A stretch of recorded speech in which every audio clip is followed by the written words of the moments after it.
We be live. Hey, they can't all Okay. be No. super interesting, folks. We gotta have just some No. normal ones. Well, it's on the list. Look, I got a book. It's on the list. I gotta go through it. That's just. I'm sorry. So Okay. Well, you have to do an entire. Like once we get to 10, you have to show us all 10. just all 10 Okay. at once, just like back to back. So see it. People will hate us. People will hate Yes. that stream. That's the plan. That's the plan. All right. Okay, D. Yes. No. Today, D is saying no Patreon posting. I have questions. Yes. Today we're gonna do just live chats, freebie questions, and also today anybody could come up. We're gonna post a link after he answers the live chat questions.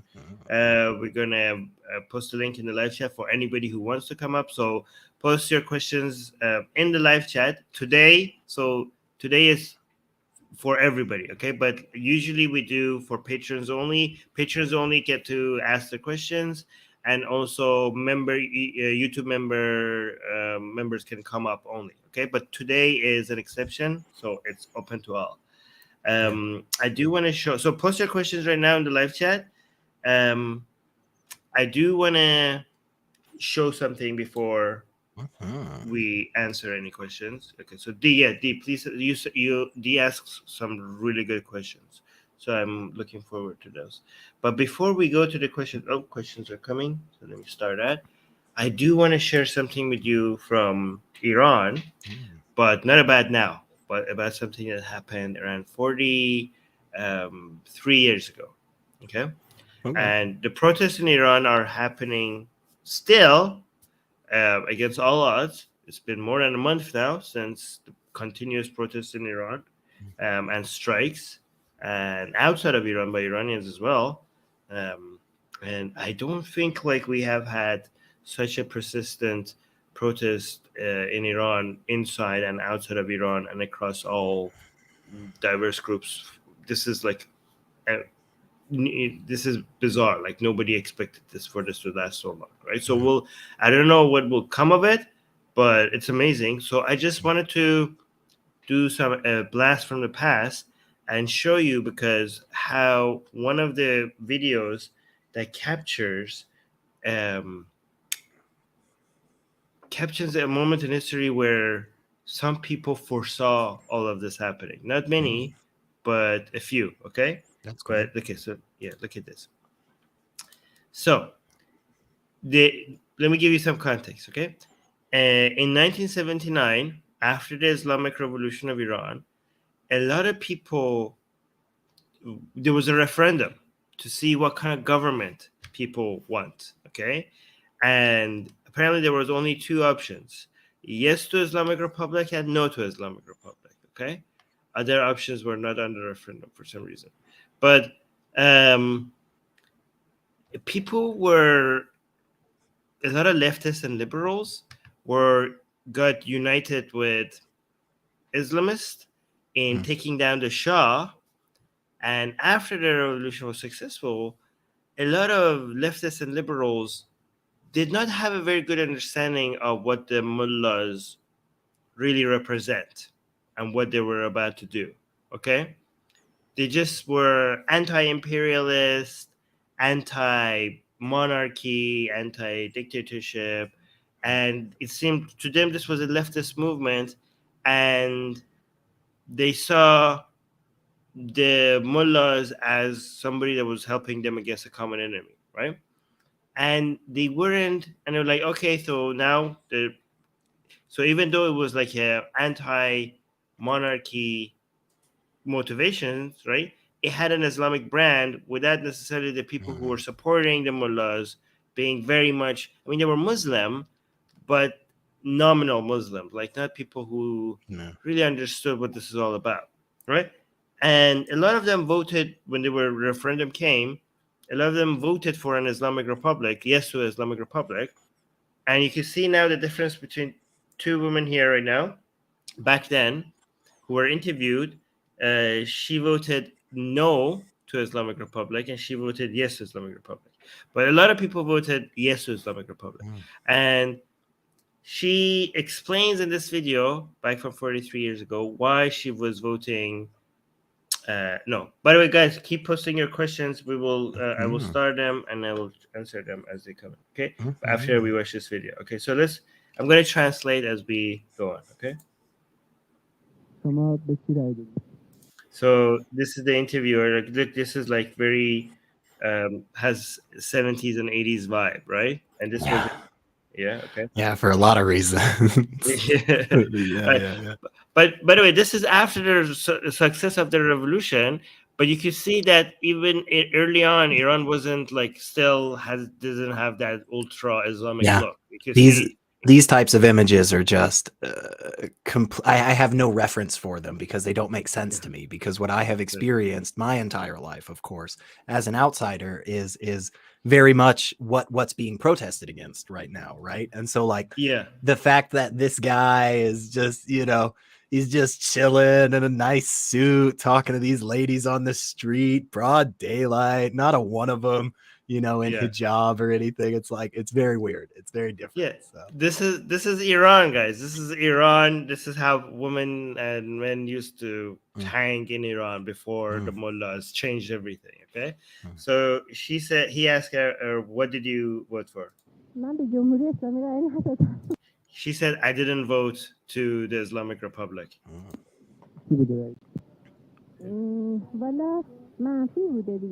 What was your vote? She said, my vote was negative. She's like, what is the reason?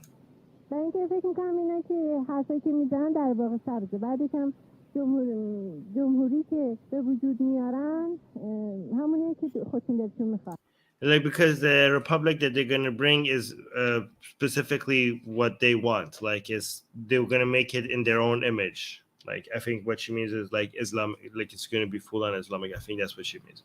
She said like it's just going to be the way they want it.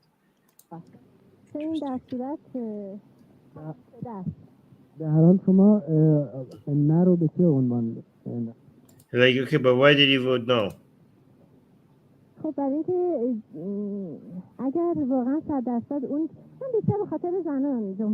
Like, I voted. Like, I voted no for the sake of woman. Okay, so okay. Yeah, don't really have an argument there. Like, let me actually make this bigger. I voted no for the sake of woman.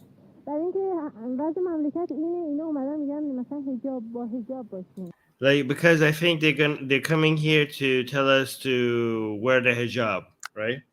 I mean, Wait.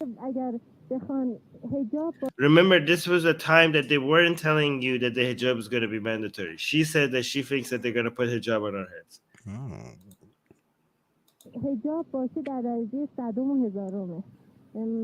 Wait, hold on.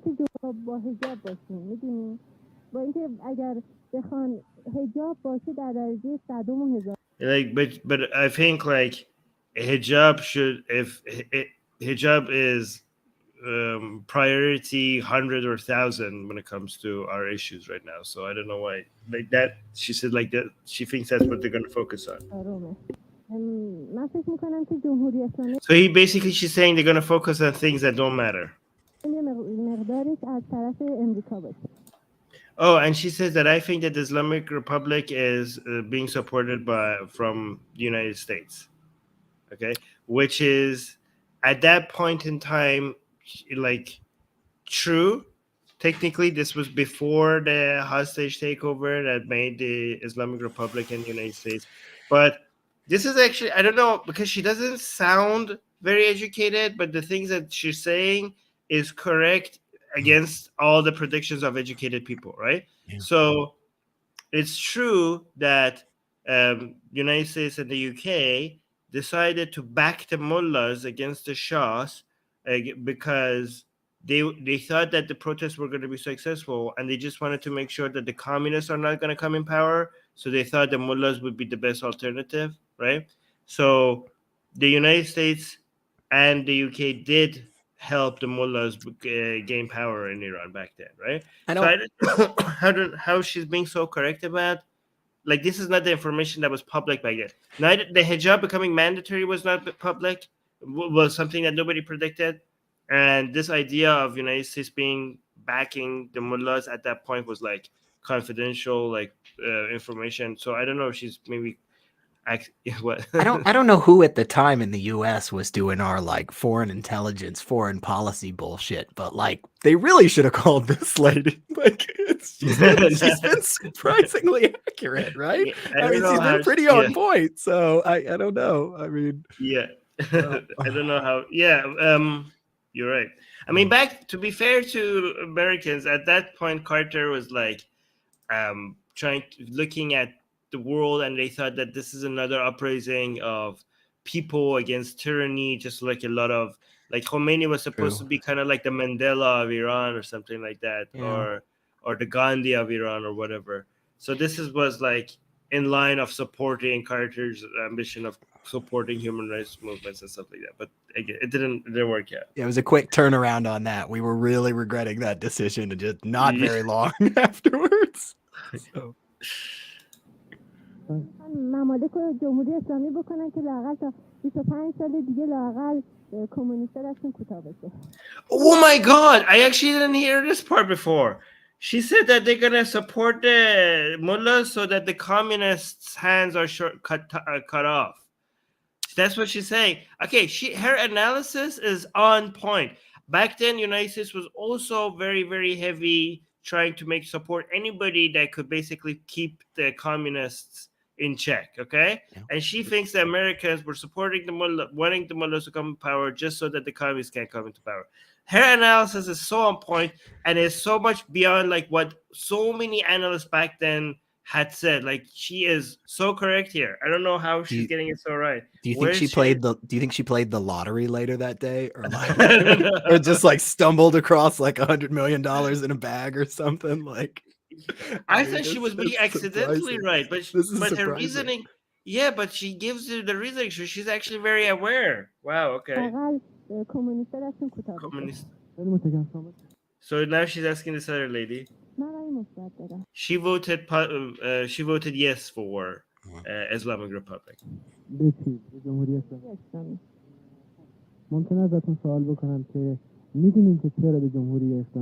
Like, why did you vote yes for the Islamic Republic?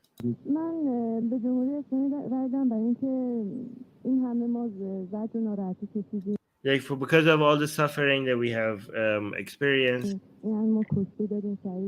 we have given so many martyrs for this cause.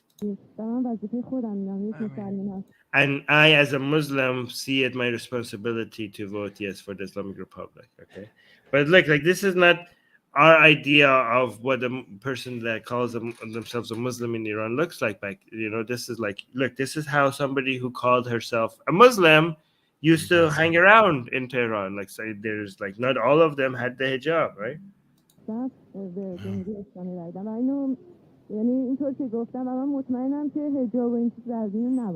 Oh, and she says that I am certain that hijab will not become mandatory. Okay, so that's what she's saying. But look, as soon as she said that first lady, her face, she's like, I have to get in here. Like, look at yeah. No, she's like, no, yes, they will. She's like, she's coming in. Like, no, wait. No, yes, they will. They will make it up, man. This is one of those moments where you're like, you're out with a friend and you just have some little disagreement about, you know, just something. It doesn't have to be anything in particular, anything important. This happens to be incredibly important for global politics, but they're just having a little disagreement. And then 40 years goes by, and now finally she's able to be like, haha, I told you. Why didn't you listen to me? No, I didn't say that. It's like, oh, it's on camera.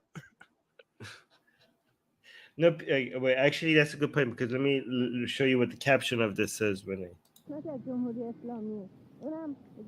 He's like, that's a part of the Islamic Republic. She's like, yeah, they will make the hijab mandatory. It's a part, like basically an essential part of the Islamic Republic.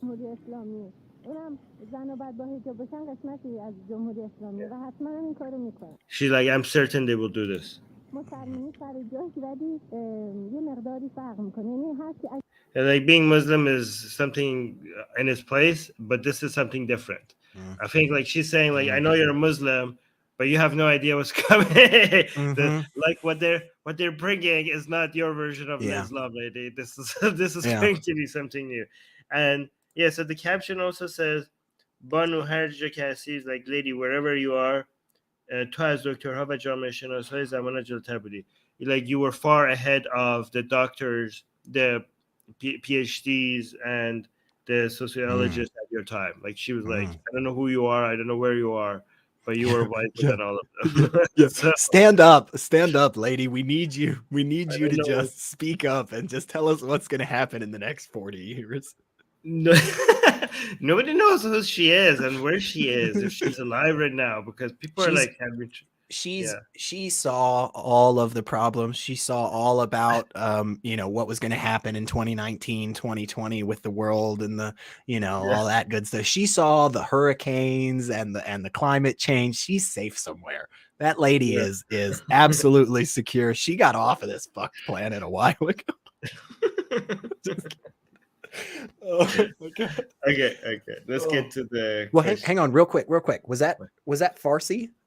Was that Farsi? Yes. Okay. Do you read Farsi right to left? Yes. Yeah. Oh, okay. See, I was literally talking today with my girlfriend, and I was like, I only know of a couple of languages that you read like that.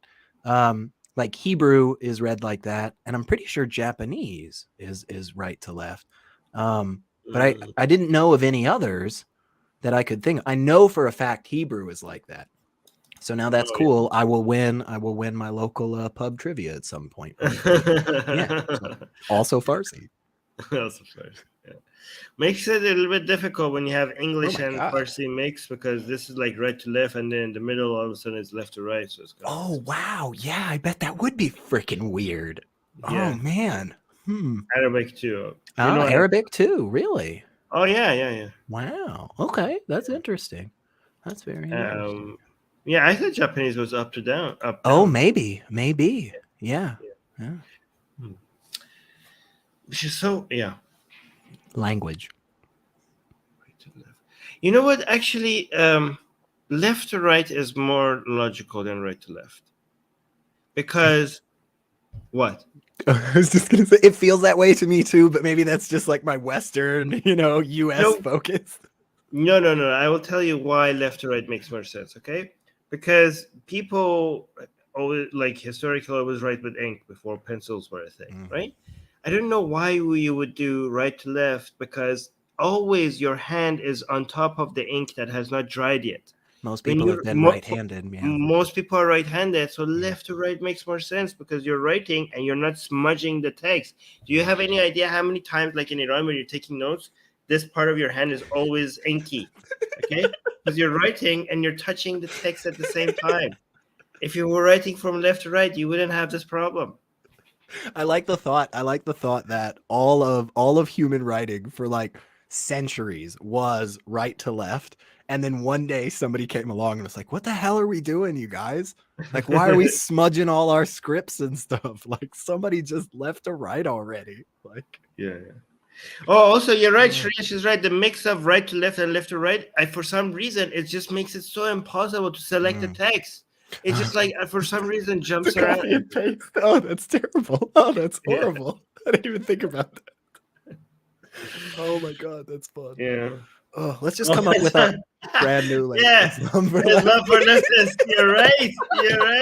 Islam is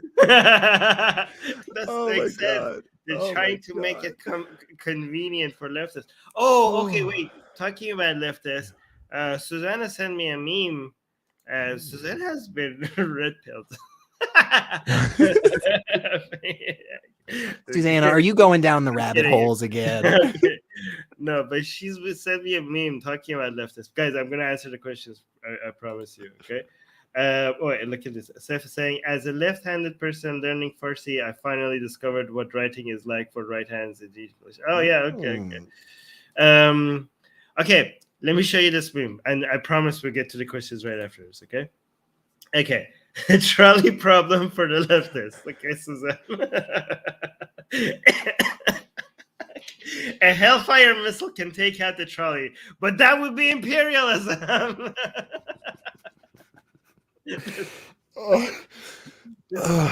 Can I just say based, or is that a good time? I'm gonna have this in my back pocket every time somebody calls out imperialism for any type of helpful intervention. Okay, so this is good. Okay. Cool.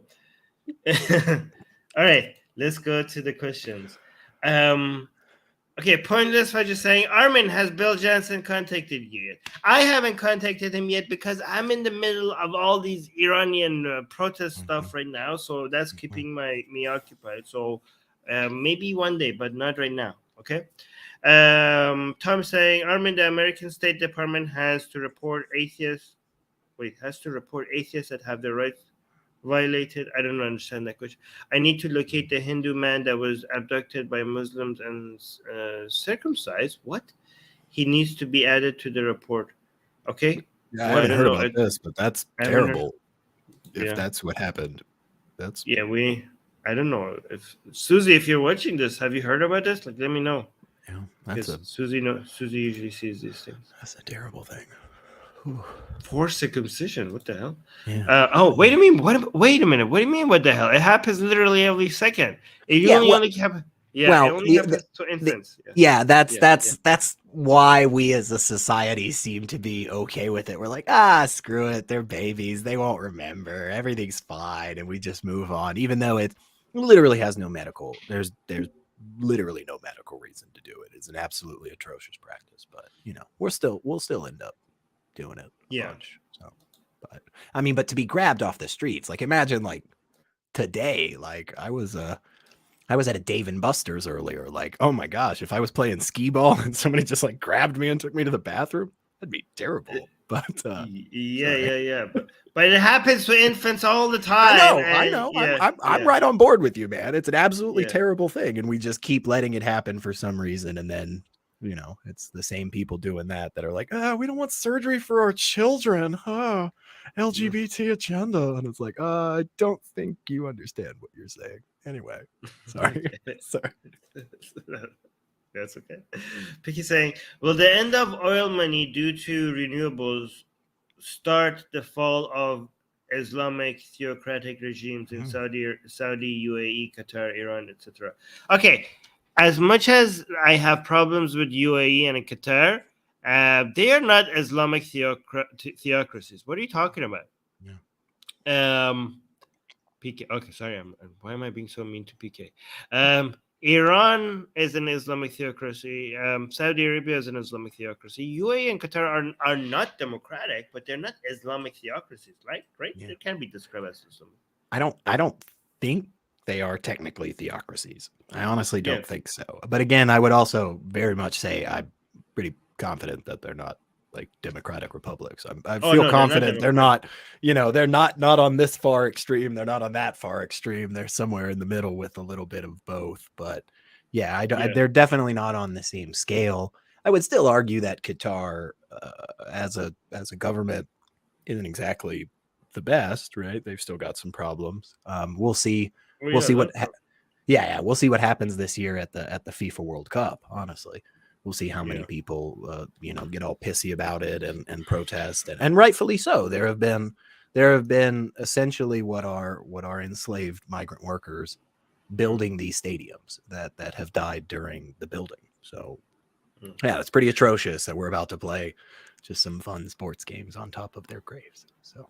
Yeah, that's good. Actually, we should talk about that. You're right. Yeah, it is kind of a fucked up situation. I mean, I still very much love the World Cup. It is still something that I enjoy, but I mean, it's not great for sure. So, but I don't think it'll be.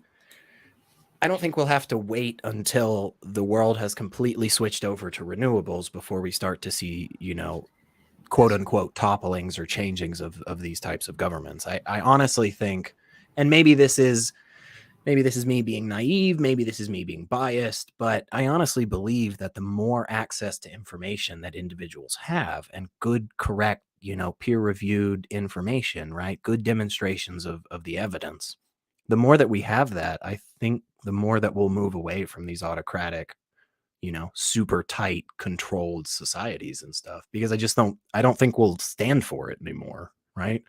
Like, I don't think it's going to be the simple fact that, oh no, we don't have any oil money anymore. Although, of course, that will play a huge role.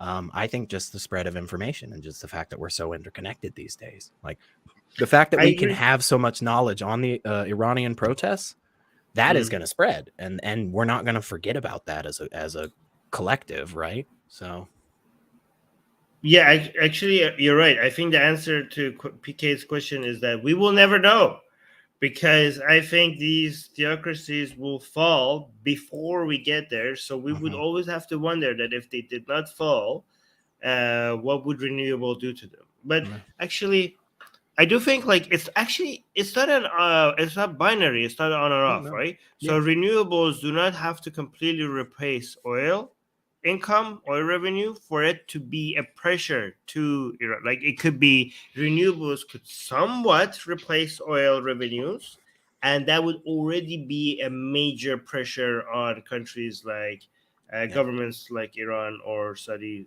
Arabia. I think UAE and Qatar will do just fine. I think so, because they seem have more likely to be able to more kind of make that adjustment. Yeah. Yes. Saudi Arabia, I don't know. I know they're desperately trying to diversify. The Iran theocracy, this will be an added pressure. But to be honest, even with that, I don't think they're going to survive the next decade. I don't think. I'm not sure, but I don't think the Islamic Republic of Iran will survive the next decade. By the way, I have decided that I will go to Iran. I was looking for my passport, Iranian passport, because I didn't even know if I still have it. Just a few days ago, like, wait a minute, if this regime falls, I want to make sure I could go to Iran. But where do I still have my Iranian passport? And I found it. Like, oh, thank the devil! I still have my passport. Right? It's expired, so I have to figure out what to do with that. I mean, I have my Canadian passport. I have my Iranian. I think I can travel with my Canadian passport, and I could say like, "Hey, look, I'm Iranian. Let me go about the process. Start the process of renewing your passport right now, and just let us know how it goes. No, just let us know how it goes. Just like send the first email, see what they say. Like, if they could respond with, "Oh my gosh, Armin, we're so excited. Yes, please come back." Like, I don't want to be on those people's radar. Yeah, I know that you don't actually need an Iranian passport to go to Iran, because my Canadian passport is good enough for travel. My Iranian passport would just show that I'm a citizen here. So just let me get in, because I want to be. I think there's going to be like a mass celebration in Iran on Freedom Day. I think it's going to be Freedom Day, and I just want to be.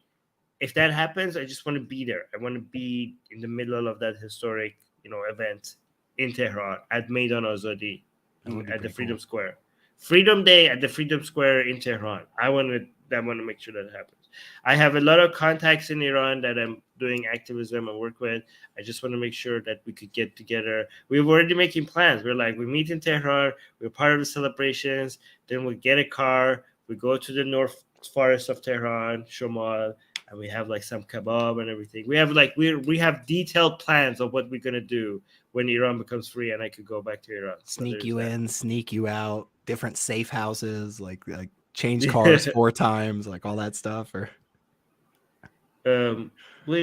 people are saying, no, Armin, don't go there. You're under hit list, guys. Like, I'm talking about after the fall of the regime, when the regime is no more. That's it. Okay. Okay, so let's go to the next question. D is saying, what do you guys think of Imran Khan being disqualified from office for 5 years? Will people lose their minds? I saw this on my feed. I'm like, I could just I just heard in my mind a gazillion Pakistanis just raging. You know what I mean? I don't know. Like, I could just feel like at that very moment that news dropped, that I could just feel there be so many Pakistanis being triggered at that point. Like, I mean, this is the most popular man in Pakistan, who a lot of people in Pakistan think that he has been unjustly removed from power. and now the same people, the people in power, are trying to make sure that he can't run again. So I don't think Pakistanis will just gonna take that. Like, I think there's going to be a reckoning. I think, like, first of all, they're going to legally. I think first they're going to legally try to challenge that. I heard the people who have disqualified him, Imran Khan's people, think that they're not in a position to disqualify him. I think they're saying they don't have the authority. But so they're going to legally challenge that. But if that doesn't go anywhere, I don't think these many people could just go to be like, okay, I guess we're just not going to have Imran Khan as he's like, Yeah. I think, yeah. So we should bring this up when I have Harris as well on the secular jihadists. Oh yeah, because he probably has a little bit more like an in-depth understanding. Because honestly, I saw this and I kind of just skimmed through it because ultimately I kind of figured it would end pretty similar to kind of, I think, what a lot of people would have guessed from the beginning. Like, if somebody would have came up to me last year and been like, hey, Imran Khan just got disqualified from being in political office in Pakistan, what do you think the reason for that is? I probably would have responded a year ago like, oh, like, I don't know, probably like politically motivated stuff, or at least that's how the majority of the people are going to see it. Like, it's not going to be felt as if it is a legitimate process through the government, right? Whether it is or not, like, there in most governments around the world, like, there are criteria for, hey, if you violate this, you don't get to be a part of this anymore, right? But a lot of times it'd be just the same. It'd be just the same as if tomorrow somebody in the United States government was like, Donald Trump, you can't run again. Whether or not I agree with that decision, which I do, but if that happened, despite what the legal framework was, people would be pissed. People would just have a field day, you know. And we definitely know from the last few years, the Pakistani people are not afraid of getting out in public and yelling about things that they have a problem with. So, rightly or wrongly, I would say more wrongly, but again, maybe that's just my bias. But wait, I'm gonna do a Bread of Life question, and then we're gonna go back to okay. So, wait. So Bread of Life here. No, where was it? Bread of Life. Rebecca is saying, guys, check out Bread of Life's YouTube channel. Okay, if you're interested in knowing why Jesus loves you so much. Okay, that's the channel to go to if you are curious about Jesus stuff, anything Jesus-y. Bread of Life is your channel. She's asking, I was in Toronto a few weeks ago, and I was wondering if you were at the protest, Armin. I was at something else that I cannot say. Okay, so I was involved at that time in something else related to the protest. I cannot disclose it here, but no, I wasn't in Toronto. I was in a different city. But I'm so grateful that you were there, Bread of Life. That's so amazing. Cool. Thank you so much for your participation. That's like very, very appreciated. Yeah. Did you know that every month Rebecca gives out an Atheist of the Month award for her channel? I know. You have never won that. Did you know that? You have not won that. As far as I know, you have never been the Atheist of the Month. And I feel like, that's kind of a slight to you, man. Like, you got to step your game up. I mean, well, I mean, I haven't been active. I haven't been in her. I have to be active on her channel. So I understand. Come on. People are guessing where I was. That's not good. Shh, music guy, come on. Don't put them on blast like that. Oh, you're right. This is the a question. Have you guys exchanged your teachers today? Yes. We are the exact same size. We both have tailors. They have been, as you can tell, our wonderful attire every week. We are always dressed to the best. So. Oh, Brother Life! Oh, you couldn't go to the protest because of the wedding. It would have been a great opportunity because you speak Persian there, so it would have been great. But yeah, you know Rebecca speaks Persian, right? I know, it's amazing. It's incredible. Yeah. Rebecca, you said you're gonna email me about coming back to the show. You were. Rebecca, email me if you're interested in coming on the Persian show. You said you're gonna get back to me. What happened? Okay, cool. Let's go to next question again by D again. Have you been keeping up with Chad, citizens want a say, and military keeps pushing elections back. They are shooting protesters. At least 60 reported dead, but I fear it is much more. Dee is so aware of African-related stuff. It's good that she's always here to tell us about these things. Honestly, no, this doesn't even show up on my feed. Yeah, I'm kind of bummed out with myself. Normally, I'm a little bit better with the various African nations and things that are going on. So, kind of bummed I haven't heard about this. So, thank you, Dee. Seriously. Yeah, 60 people reported it. That's significant. Wow. Okay. Problem, so that's on our radar now. I hope we get is this how recent is this? Is this just happened? So I mean, no, we didn't hear about this, but thank you for now letting us and our audience know. Thank you so much. All right. Okay. Let me see another question. Oh yeah, this is a good one. Oh, what are your thoughts on the UK PM stepping down after just 6 weeks? What next? I told this to Secular Rarity before we went live. I think the United Kingdom is trying to make sure that every UK citizen has a go at being a prime minister. Okay, I think they're going through it. They're trying to speed up the process so that everyone has a go. Isn't that I think that's the only thing that explains this, no? It honestly is. So I have I've been keeping up just a little bit, and there are a couple of different front runners. One of the front runners, of course, is the person that they didn't vote for last time and instead put Liz Truss in charge. So I don't know, maybe a month and a half later, they're just like, maybe he was better. One of the other front runners, though, and this is I think brings up some really, really interesting possibilities. One of the other front runners is Boris fucking Johnson again.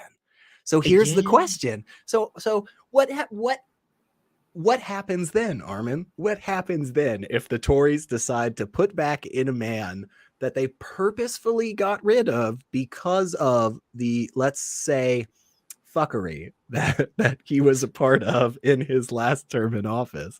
I mean, are they not just a complete laughingstock at that point when it comes to democracy and stuff? Like, we kicked this guy out because he, had the money, and he also broke the law at the time, and he was kind of a dick, and he's, whatever. Okay. But we hate this other person so much, so we'll just put him back in, I mean, that would be totally ridiculous, right? I mean, so actually, here's another explanation, which I think actually is another good competing one. Shreya is saying the UK is basically trying to prove democracy is overrated and get back to monarchy. Okay, maybe that's the reason why they're doing this. Yeah. Gray is also, Gray saying, I'm waiting for my turn as a PM. I will abolish. Wait, I will abolish what? Societies? I don't know what that means. But don't abolish society. Yeah, probably not. You don't have to do that. Yeah, don't go that far. But just hit us up. Maybe take us around the country or something. We'd always like a tour. Okay. Okay. Wow. Wait a minute. Rebecca says, I emailed you. We are supposed to have a talk about evolution. It's true. I'm waiting to hear from you. Rebecca, I promise. I thought the last email you got from you was saying that I will get back to you after a trip or something. If I got another email, I must have missed it. I'm so sorry. I didn't. Okay, I will go check. I'll go recheck. Maybe I missed that last email from you. Okay. Yeah, I'm gonna have a debate with Rebecca, either on the English channel or on the Persian channel about evolution. Doing both. I mean, could you? I mean, maybe if she wants to, do it in Farsi and in English, because honestly, that'd be cool. But yeah, that would be cool. I don't know if I know the equivalent words for them in Persian. Oh my god, yeah, I would. Yeah, I'm screwed there. So yeah. Oh, okay, yeah. Rebecca, sorry, I will definitely get back to you. I promise. I was actually looking forward to this discussion with Rebecca a lot. Okay. Let's go. Okay. Pointless Fudge is saying, are you upset that Bill Jensen called you a sinner and saying you discussed him? I have a feeling he really doesn't like you. Guys, look, I don't want to talk about too much what happens behind the scene, But right before we came on, Armin was crying. and just tears streaming down his face. And he was saying to me over and over 2 words, Bill Jensen. He was so broken up about this. No, I sorry, but I don't know. I mean, I guess. Okay, you know what? I'm actually gonna have a talk with Bill Jensen. Yeah, I'm gonna call reach me out to now. Yeah. Okay, sorry. This convinced me because I have been very busy with Iran related stuff, but I will do this. Just remind me again, pointless fudge, until I do it. Okay, thank you. All right, let's go to this. Okay, Tom, is this a question? When the Soviet Union invaded Afghanistan, Brzezinski, the national security advisor, saw his opportunity to pay them back for Vietnam. I heard him say, I heard him say this in an interview. President Carter, if America's meddling would stop interfering, I think things would not be so crazy. The Cold War caused many mistakes. I don't know. Okay, this is another question. I don't know why I even highlighted this. Okay, cool. Yeah.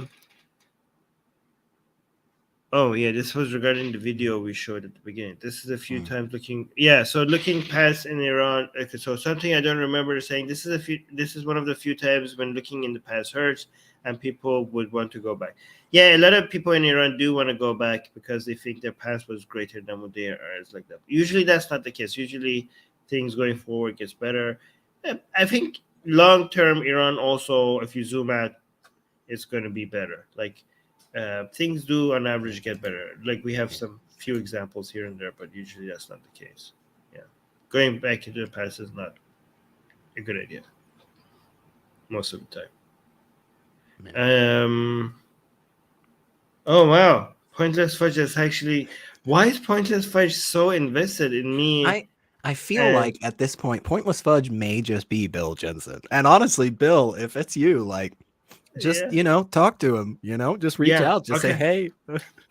So Pointless Fudge is saying, I've prepared a trailer for your confrontation. Did you check it out? And can you email it to me at armin.navabi@gmail.com? I would like to see that. Yes. And also get Bill Jensen to email me at armin.navabi@gmail.com as well. Yeah. Oh yeah. So here's a tip for me on debating Rebecca.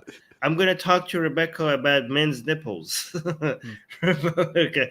So Twana is saying, in the debate, tell Rebecca why men have nipples and problem solve. Okay. So I have answers to that. Yeah, I have answers to that. I'm just not sure that they are PG appropriate to like continue explaining in detail on this stream, So like there are answers to this question. Why do men have nipples? But it may be... we may have to save that for an Atheist Republic, like after dark, like 18 plus. Oh, no. Just kidding. I mean, I think the actual answer is that the cost of removing them was not worth it. Yeah, it didn't help or hurt our survival, so they just stayed. It's like a lot of other things. Like why do we have some viruses that just naturally start existing inside of our stomach when we're born? Well, they don't actually hurt us, they don't actually help us, and it didn't have anything to do with whether or not we made more babies. So yeah, they didn't cost us. They didn't because there was no cost associated. That's why a lot of human beings get really bad cancer in the 70s and 80s is because come on, Twana, come on. You want to know? You asked the question. Don't be asking questions you don't want answers. I think you're traumatizing me. I'm so sorry, everyone. Yeah. Okay. Let's go to this one. Irrelevant but curious. What is your opinion on Manusmriti 4.176 and Yajnavalk Smriti 1.6.156? It talks about changing morality with the times. Interesting. Let me bring up. Yeah, I was going to see if I could bring up. This is... I could be wrong, but this is coming from Wisdom Library, claiming this is right. He shall avoid such wealth and pleasures as are opposed to righteousness, as also righteousness, if it be conducive to unhappiness or disapproved by the people. Okay, by the way, for people who don't know, Manusmriti is kind of like the Sharia book for Hinduism. Mm-hmm. I know a lot of Hindus will be angry for me saying that, but well, that's your Abrahamic mindset. Yeah, what you know. I mean, we have gone way past that for me to care about that right now. Right. So yeah, here's the text. Manusmriti 4.176. He shall avoid such wealth and pleasures as are opposed to righteousness, as also righteousness, if it be conducive to unhappiness or disapproved by the people. Here's a commentary. Should we read the entire commentary?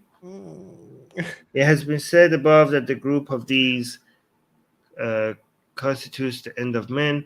Is this an end of time prophecy? Who might think that all the three are equally important? I don't know what this is. I think this is just talking about the importance of righteousness.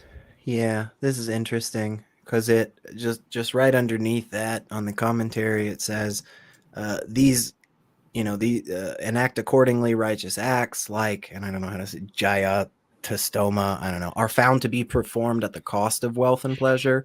So such acts lead to loss of wealth by the giving away of the sacrificial fee and other gifts, and they're opposed to pleasure because the person sacrifices all their stuff and so forth. So it kind of seems to be indicating to kind of like temper how much you sacrifice and how much you're thinking about yourself and stuff, which, I mean, that's great that they wrote that, but also like, it's kind of, I don't know, it seems pretty mundane to me. It's kind of like, hey, Armin, make sure to drink enough water not to die, but don't drink so much water that it also kills you. So it's like, right. Yeah, cool. That's my plan. It's a Goldilocks principle, I think, right? Yeah. Okay, so they're doing a Goldilocks. Yeah, which I think at the end of the day is kind of like, yeah, I think most people agree on that. The issue is people disagree about where is the center line, right? Like somebody goes, oh, I think it's over here. And somebody's like, no, it's way back here. So yeah, I think it's one of those parts of scripture in Islam, Christianity, Judaism, or Hinduism where people like want congratulations for simple, obvious advice. Guys, hang on. I'm going to blow your mind. Sometimes the sky is not blue. Sometimes it's dark and gray. It's pretty intense, but God told me. Like, hey, like my scripture says, like, be good. Don't be bad. Everybody remembers that famous quote from Jesus where he was like, hey guys, quit all that, Don't like seriously, like this is not that bad though. It's just fine, right? No. But honestly, like sometimes I feel like religious people want congratulations for like scripture that they just say like, yeah, maybe don't randomly stab somebody. Like, oh wow, such wise words. I mean, technically, it says something else. It has a lot of horrible, obvious teachings in other places that literally tells you to go stabby on people. Okay, but there are also some places where the advice is like okay, but not mind-blowingly wise, right? So yeah, this is like the parts that are horrible, they are mind-blowingly horrible, but the parts that are like okay, sure, is like we kind of knew already. Like other books of wisdom that throughout history have brought more unique, interesting ideas that were actually helpful. You guys didn't do that. Like Islam, for example. Islam is like, be nice to orphans. I'm like, okay, thank you. That's okay. That's nice. But like, like as opposed to what? Like be mean to orphans? go out every day and find an orphan and just really give it. Like, yeah, I know. Like okay. So sure. Isn't there a verse in the Quran where it says something about like the waves underneath the waves on the surface of the ocean or something? Like it's talking about like deep in the ocean there's just lots of like waves and whatnot, like the water is moving. And I've heard some some Dawa people talk about how that's so brilliant. And only now have we confirmed the scientific truth in the Quran, because now we know that there are streams that exist deep in the ocean. And I just remember hearing that for the first time and just being like, I don't know, they live near water. Don't you think like they would have looked at it? Like, don't you think like every so often somebody would have been like, oh my God, look at all this water here. Like, I wonder what that is. I don't know, man. I don't know. Life back then was probably much more fascinating because they didn't have flat screen televisions and you know, jet engines and all of this amazing stuff that we have. So I don't know. They looked down, they saw some ants, and they were like, "Yeah, here's the way that works." Okay. So he's clarifying. The 4.176 verse is for practices that people thought are dharmic, like sati, but found out to be not right. Then we reject that old practice. Kind of like, I guess, New Testament. Coming out and saying like we're doing new things, I guess, like guys, like we're putting some of those things behind, we're keeping some of them, but you misinterpreted that last part that our all-powerful God sent. You misinterpreted that. So here's actually the right understanding. But also, like, I just be honest. I mean, I think that's a better way of kind of giving an interpretation to that. But it literally said in that verse, like, if the people don't really like this, then maybe stop doing it, basically. So, like, that's not a good way to decide what's moral. Like, that's not a good reason to start doing or stop doing something just because enough people around you were like, this is good or this is bad. There are other criteria that we should be using. So if at the end of the day, what this is saying is like, hey, every so often people are going to realize they were doing some bad things and then you shouldn't do them. Well, that's just us appealing to the majority of people. And if enough people say, yeah, start killing each other, then I guess we would do that. That's bad. So. But another thing to look at is that technically almost every religion does this. Like people are kind of tired of the old ways and they're like, hey, how about we do this differently, right? And also within religion, it constantly happens. Like that's where Shia Islam came out of Sunni Islam, or like Ismailis came out, like different sects. People like, can we do this? Like we're not happy with how we do things. Let's like change that, right? So it's like very common in religion, right? But I mean, I don't like the practice of like looking at things that seem to suggest flex, because people look at scripture and they try to look at modern standards and like, can we take this thing and connect it to something, a modern value that we have, like for example, flexibility and stuff like that. And I feel like it's a stretch. It's always seems like a stretch. By the way, we got $20 a super chat from D. Wow, thank you so much. D is like, don't forget to show your support, guys. Yes, thank you so much. Please support us using super chats or the thanks button, or just like if you can't support us financially, you could just like the video. That share it. Just send the link out to people. Just be like, hey, these guys are fun. They may not tell us anything important or interesting, but we have a good time. Like, we'll take that. I mean, thank you, D. Thank you again for the super chat. D is already a patron and she still supports us, and she writes the news for us. So amazing. Yeah, thank you. She literally like works for us, and instead of us paying her, she pays us. Oh, Asian American just gave us $5 as well. Thank you. Thank you so much for the super chat. Asian American saying, when yin reaches peak, yin becomes yang, and vice versa. Okay. That's good to know. I haven't been tracking my yin lately. I don't know if you have been or not. How do you do that? Oh, I have no idea. That's probably why I haven't been tracking it. So. I just every so often I just like go up to my wall and just like make a mark or something. I'm like, I feel like my yin's about right here right now. So, I don't know. Okay. Okay. So Hiram, which sounds a lot like Ibrahim, is saying, what is your opinion on Shudra kings like Kakatiyas, Niakas, Redis, Marathas, What about female Vedic scholars called Brahmavadinis? What about Shudra Muni and Bhakti movement, which were anti-caste? Well, that's great that some people managed to break through the system's pressure on the lower caste and also on a woman. However, the reason why you're mentioning these is because these are exceptions, right, to a norm, or else there wouldn't be a list of exceptions, right? The very fact that we have to list them as exceptions suggests that there does exist a structure that makes such examples worthy of mentioning.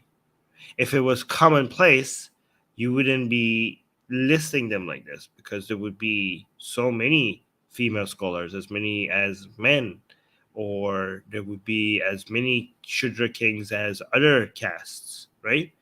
The fact that you have to count them in one hand shows that there is something that is holding them back, right? Does that make sense?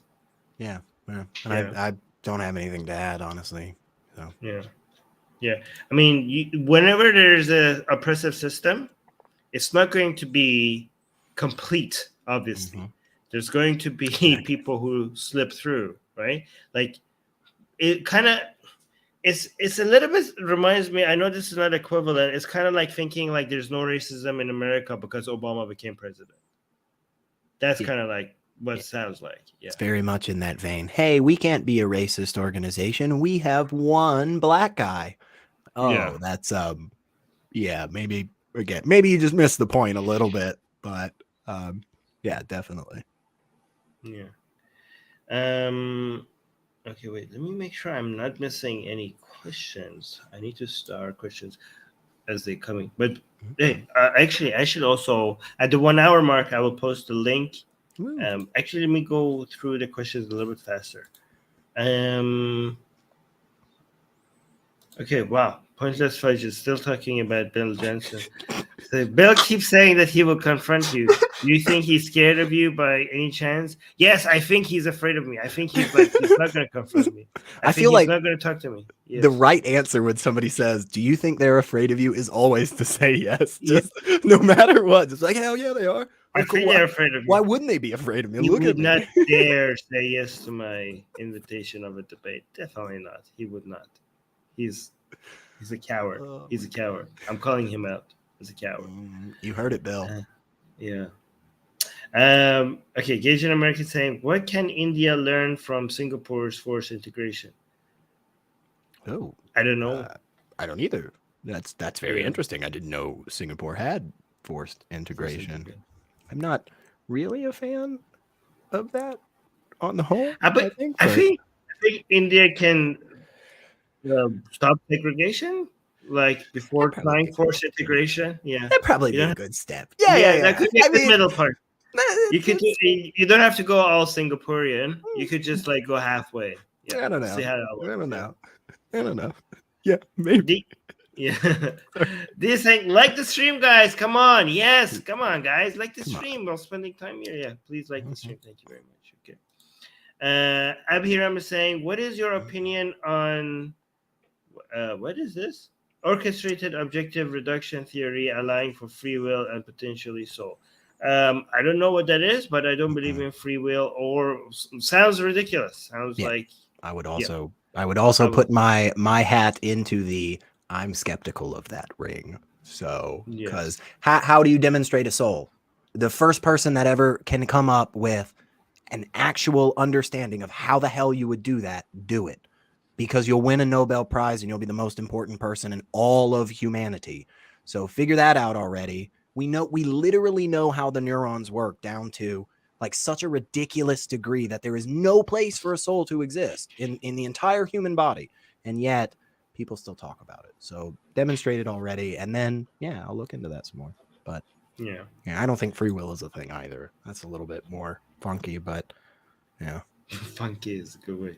Yeah, it is. You know, it's like because like it's not exactly jazz. Jazz has a little bit too much freedom, I think, but like funk is anyway. I'm sorry. Go ahead. Yeah. Good. Priya saying, speaking of World Cup, there are also talks of banning the Iranian team if anything's gonna overthrow the regime. That said, well, I mean, I think Puya is referring to how important football or soccer is for Iranians. Okay, and yeah, Masih Alinejad has contacted FIFA as in a way to try to get them, because of the protests in Iran, to try to get Iranian team banned from the World Cup. That would be a significant thing for a lot of Iranians. I don't know if that's going to happen though, because it's only 1 month away. I've heard. And I think that's on a too short notice for FIFA to make it work. I don't know. Maybe they make it work, but it's just because they already sold the ticket to people, and people are gonna go to see them, so they kind of have to refund people. And FIFA they like their money. So yeah. I mean, I don't know. Iranian regime maybe not great to the citizens. They also pay full price for tickets. So yeah, I don't know. Wait, let me post the link. Hey, the International Olympic Committee a few years ago, right? Like they hemmed and hawed for a while before they ended up banning the Russian team.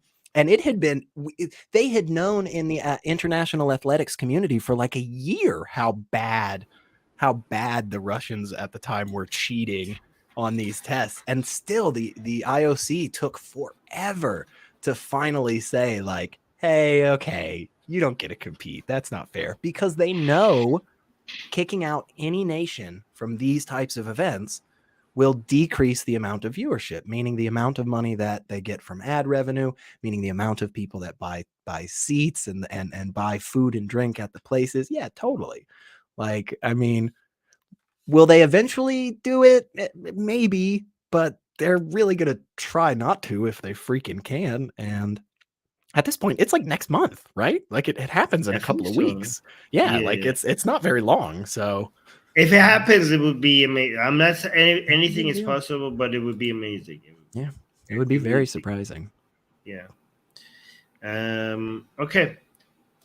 Let me just go through these questions. Iran protesting at home, fighting in the Ukraine and Syria. This is getting mad, the government that is. Yeah. So people who don't know, Iran is also apparently helping Russia with attacking Ukraine, as if they don't have enough problems at home. Because this is like, I think I know what the Iranian government's strategy is here. They're like, we know that the world hate us. Can we make it? How far can we take this? Okay. We haven't burned all our bridges yet. We would like for everybody to not be friends with us. Wow. What if we sell weapons to the country that everybody is now hating on, right? What if we sell drones to Russia to attack Ukraine? I bet you that's going to get us more friends and allies across the world. Like, how about we try that? Do you think Putin and other like high up military Russian officials, do you think they're like bummed out that they're buying like Iranian weapons and stuff? Like, I would imagine it has to eat at them, honestly. Like, because of all the people, if you would have grabbed me a year ago and said, all right, here's what's going to happen. Vladimir Putin is going to mobilize troops and invade Ukraine, and then he's going to buy weapons from what third-party country? Go. I never would have picked Iran. I literally never would have picked Iran and North Korea. That's fascinating. That is just not, just, I feel like that's a bad list. If you're on that list, if it's like, all right, so we got North Korea, Iran, Russia, it's like, oh no, I don't want to be on that list. That's bad. That's a bad list. Also, no, it's also very embarrassing because Russia is supposed to be a superpower that other people buy weapons from. And for you to go and buy weapons from, countries that are supposed to be way weaker when it comes to military power, like North Korea and Iran. Are you serious right now? Like, you don't come across as a superpower, Russia. You don't when that's where you're buying your weapons from. Supposedly, I don't know if anybody out there or you have heard of this individual, Operator Starsky. He's been fighting this whole time, like right on the front lines in Ukraine, and he goes on a handful of various shows and kind of gives them updates, on the ground information. Very interesting stuff. But recently I heard him saying that apparently the energy company in Ukraine has a big bill, like an itemized bill that they're getting ready to send out to the Russian government to basically say, like, here's all the money you owe us for all the bullshit that you've done lately. So that'll just be really fun whenever that breaks internationally. I just can't wait to see how much will the Russian government pay it? Do they have any authority? That's a totally different story. I just feel like that will be a giant middle finger, and that'll kind of make me giggle. So, I don't know. All right, let's go through these a little faster. Okay, so Free Naturalist is saying, even as an atheist, do you think the beginning of the universe requires something necessary? What does that mean? So this is something that a lot of people have talked about in philosophy, for sure. Graham Oppie is one of the people on the atheist side that says, like, hey, I may not believe in a God, but sure, there is a necessary being. The concept of a necessary being. Yeah, that type of, that's kind of where it's going. Okay. Yeah. That's what it means. Okay. I'm in the boat of saying, like, yeah, I probably lean in that direction, that there is something, even if that's just like the general laws of physics or whatever. But at the same time, I don't think either way it is something that is particularly important in terms of like getting to the questions and answers that we really enjoy talking about and really seem to matter. Like whether or not there was a necessary being at the beginning of all existence, I don't know how that changes whether I should stab my neighbor, because I shouldn't do that. That's a bad thing, whether or not there's a necessary thing. But whatever is the reason why we have something rather than nothing, okay, there's no way that you could connect that reason to a God, okay?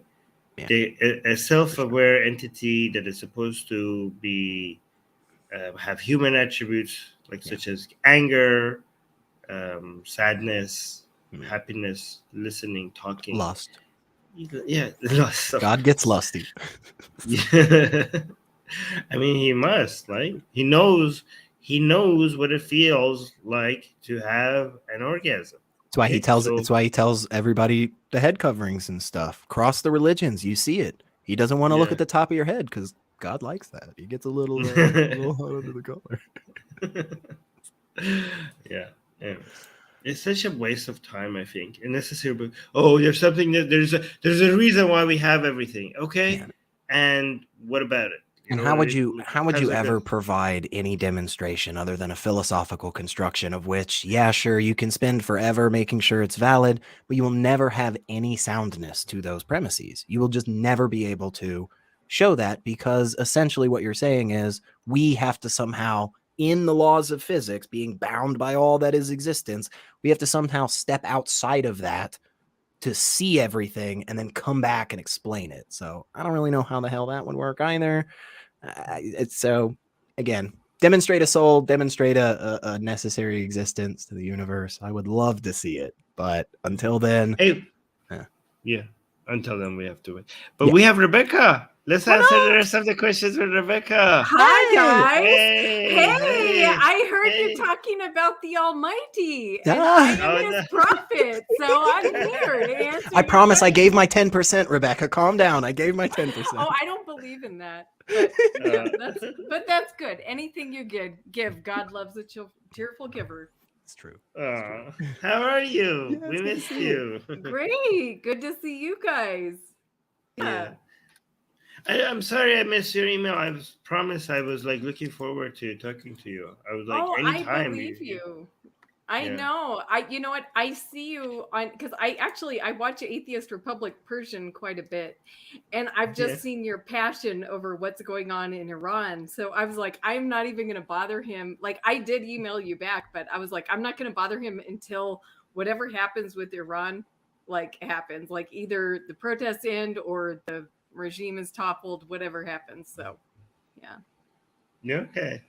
Okay, well, I want to answer some questions with you, but do you want to talk about anything yourself before? No, let's do the questions. Okay. Thanks for having me on. Yeah. I'm so excited. Okay. Do you have any comments regarding Iran stuff before we do like anything? Because I know you've been following it. Any things that you have?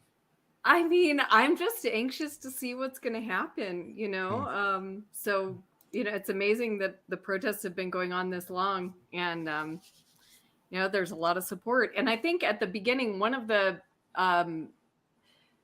the streams you did, you talked about how if 35% of the people are, against the government or going out into protests and stuff, then that's enough to change the government. So yeah, we have studies that shows that if any protest that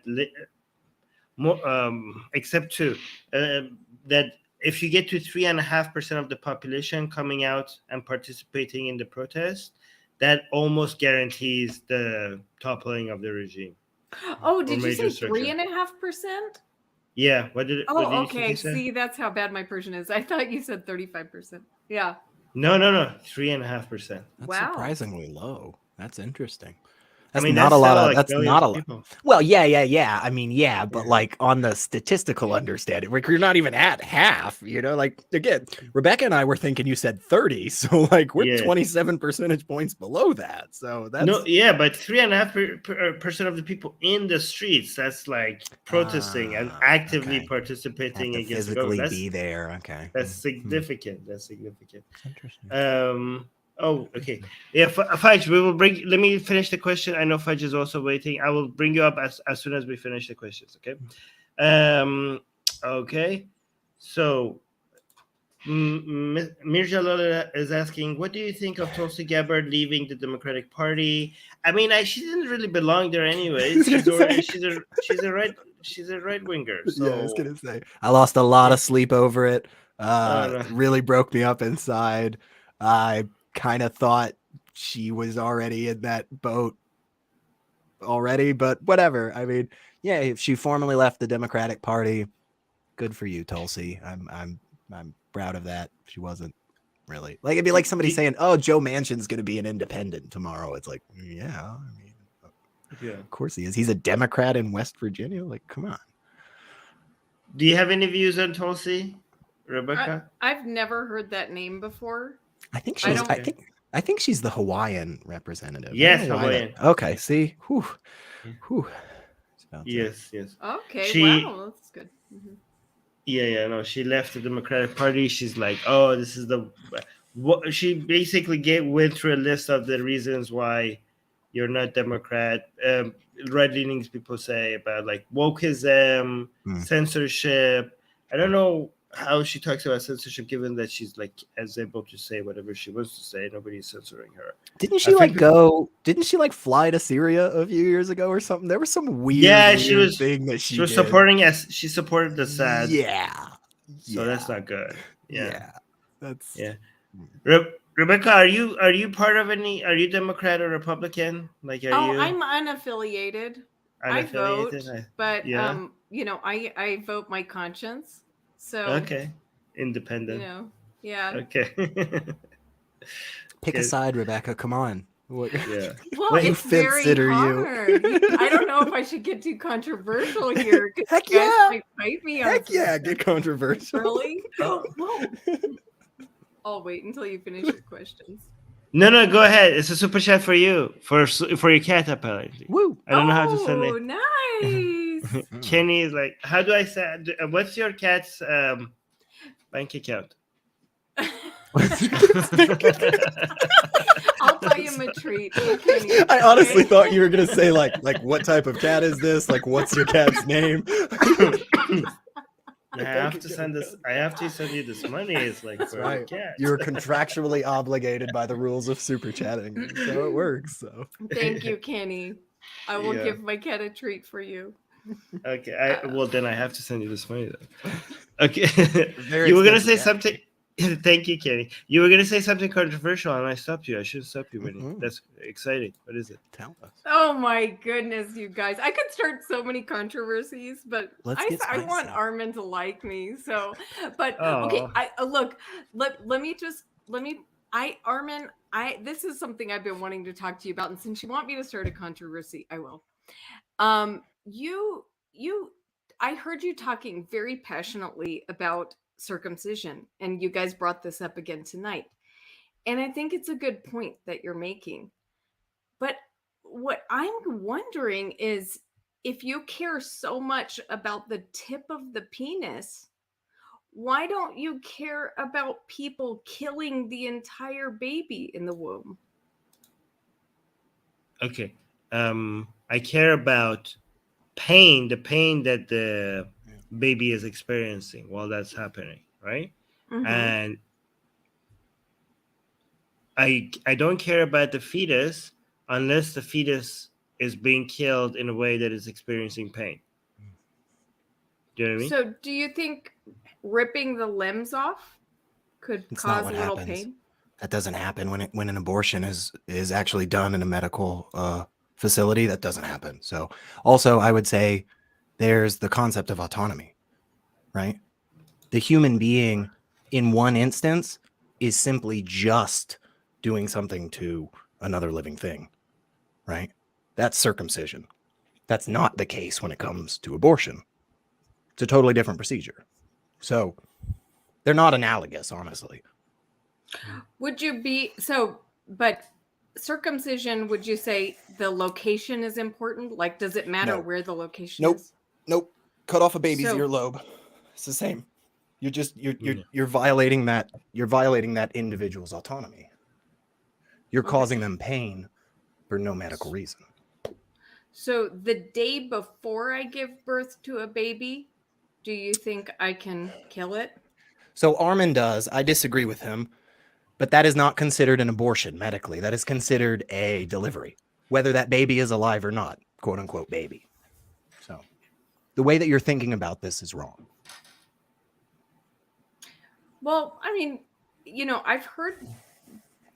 No, I mean medically.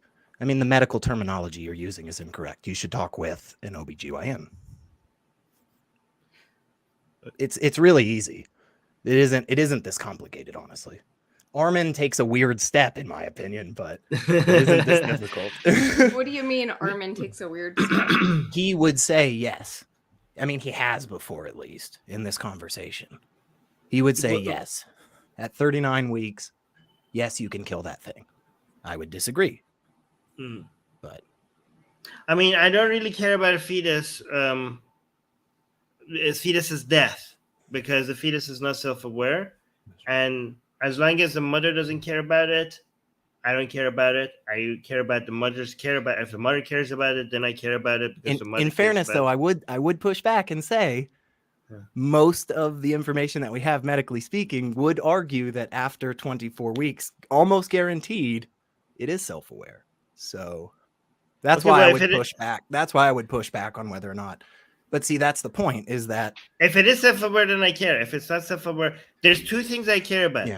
Self-awareness and pain. Okay. Yeah. If you kill a fetus that is not self-aware without pain, because I care about the experiences that living beings have, okay, then it doesn't matter. It wasn't self-aware to know that it's dying. We're not taking away anything from it because it's not self-aware. And if you kill it in a way that it doesn't experience pain, then it has not experienced pain, and nothing has been taken away from it. It literally can't. It can't experience pain at 6 weeks, for instance. It can't. It cannot. Okay, then I don't care. Yeah, it literally. But what about at 24 weeks? So that's the point. That's actually where Roe v. Wade decided, was about 22 weeks, because that's the point of viability, medically speaking, at which we no longer are needing this living thing to literally be supplied with all nutrients and just the ability to maintain homeostasis, which is a basic function of biology. Anything that is actually considered alive meets that criteria. Viruses don't do that. So are they alive? Are they not alive? They're in a weird space. Fetuses up until 22 weeks don't do that. So they're not alive. I mean, it's just plain and simple. I don't care about them being alive. I care about... Well, the alive part is just to make that distinction about the 22 weeks, but that does seem to be the point at which we do have a functioning circulatory system, as well as nervous system, all of the things that you would care about seem to come into play right about then, I would argue. And again, that's just literally going to a doctor and listening to them talk about it.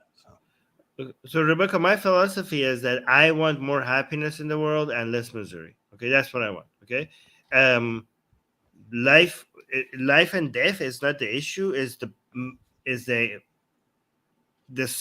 net sum of the experiences that exist in the world that matters, right? Mm-hmm. So if a fetus is experiencing pain, that matters. That has to be added to the calculation. Okay, that can we stop making it feel pain, right? If you show it to me at before this time, it doesn't experience any pain. I'm like, okay, then do what you will because it doesn't experience any pain, right? If you tell me like after this time it experiences pain, we're like, okay, now we have to look at that pain and I don't know the mother's pain, the mother's experience. Like we have to come up with an understanding of what the net effect of our actions are, right? So, but because for me, there's nothing sacred about life itself. Life matters because what life makes us capable of feeling and experiencing. To me, the ultimate goal is to make the sum of those experiences positive rather than negative. Do you think then if I have a child, let's say a 1-year-old child, and that child doesn't make me happy, is it okay for me to kill that child? Because you'll never know. Like that child will never be self-aware after that, right? But the child is self-aware right there, right? The child has already reached the stage of viability. The child has already reached the stage of a functioning nervous system. The child has already existed. But the world will never met miss these that criteria. child, right? But it's not about the world. It's not about the collective because that's an ad populum. That's the issue. If you just care about what everybody else, I care about. What? But but you can't say something is right or wrong based on the amount of people that are concerned with it. No. But I think what Rebecca is looking at my philosophy because, when I calculate the total amount of pain, the trauma that the world experiences from a crime, it also comes into play. Do you know what I mean?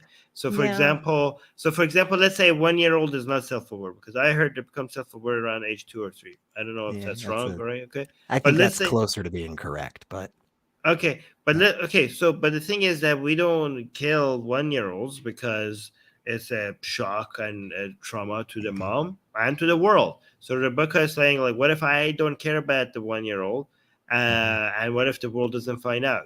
Okay, but me saying yes, that's okay, that would be trauma itself. Like we do not want as humans, we do not want to live in a world where that's allowed. So we are more comfortable not allowing that because that would be a shock to us for us to live in a society where that's allowed. So for the sake of us, we make that not allowed. We make that into a law. Okay. Yeah. So good point. Now, why doesn't that apply to a child in the womb that has because it's not a child. All the it's not a child. The baby. Let's say it's not a child because it's not a child. But that's important. That's a hugely important thing that everybody on the side of saying abortion should not be allowed does not get correct. I have had multiple hours of discussion with people about this, and for some reason, they do not look into this. Look into this. Go to an OBGYN. There is no confusion about this. At the point that gestation is at 36 weeks, if everything inside of the uterus is dead tissue, it is a delivery. Period. End of sentence.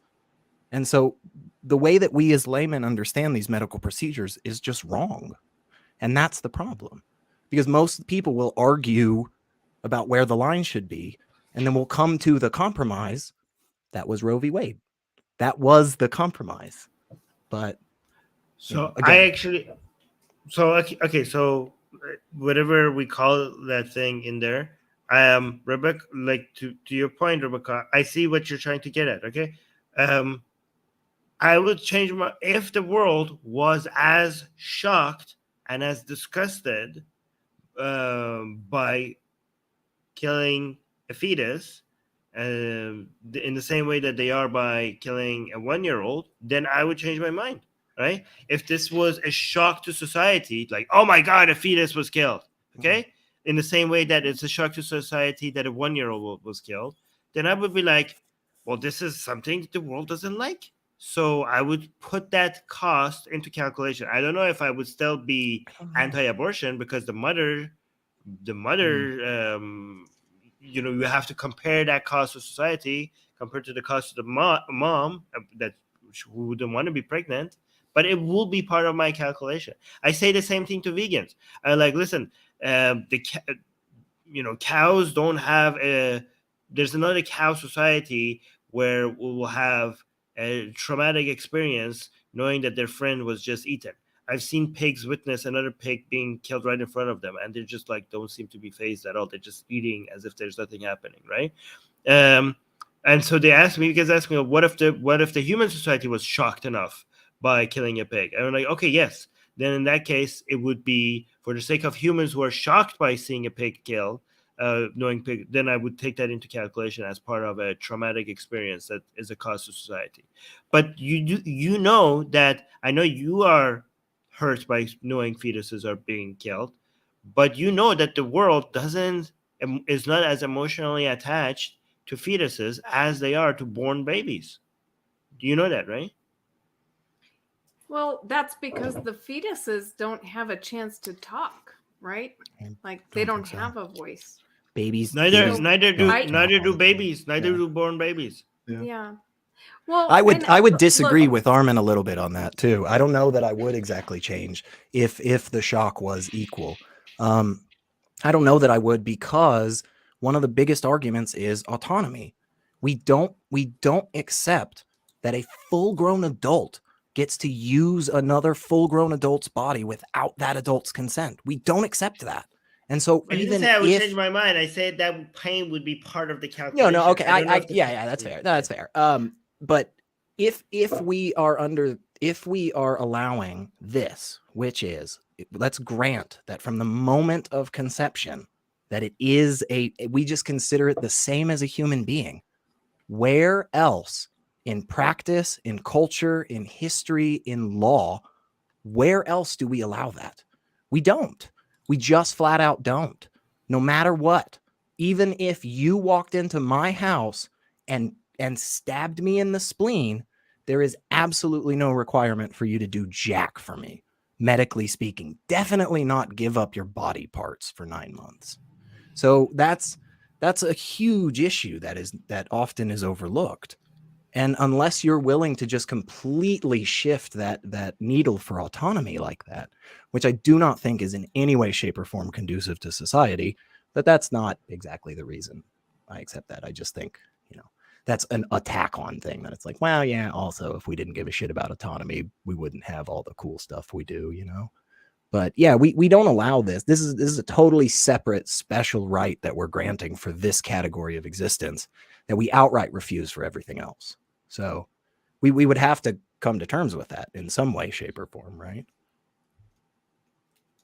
Well, I mean, this discussion could get quite long, so I mean, but I don't want to take on the whole thing on this topic, but I just do want to say, I felt like after I heard Armin talk about his, concern about the pain that infants experience with circumcision, which I agree with. I did not circumcise my children. But I was like, why? This doesn't make any sense. And it just, so I'm in total agreement on that. I don't know why I would do that to my children, but at the same time, I thought, wow, he's so passionate about the tip of a penis, but what about the limb, of. Wait, why are you? I just want that clip. Can somebody please just send me a clip of Rebecca saying that and just talking about Armin? Okay, I don't know why.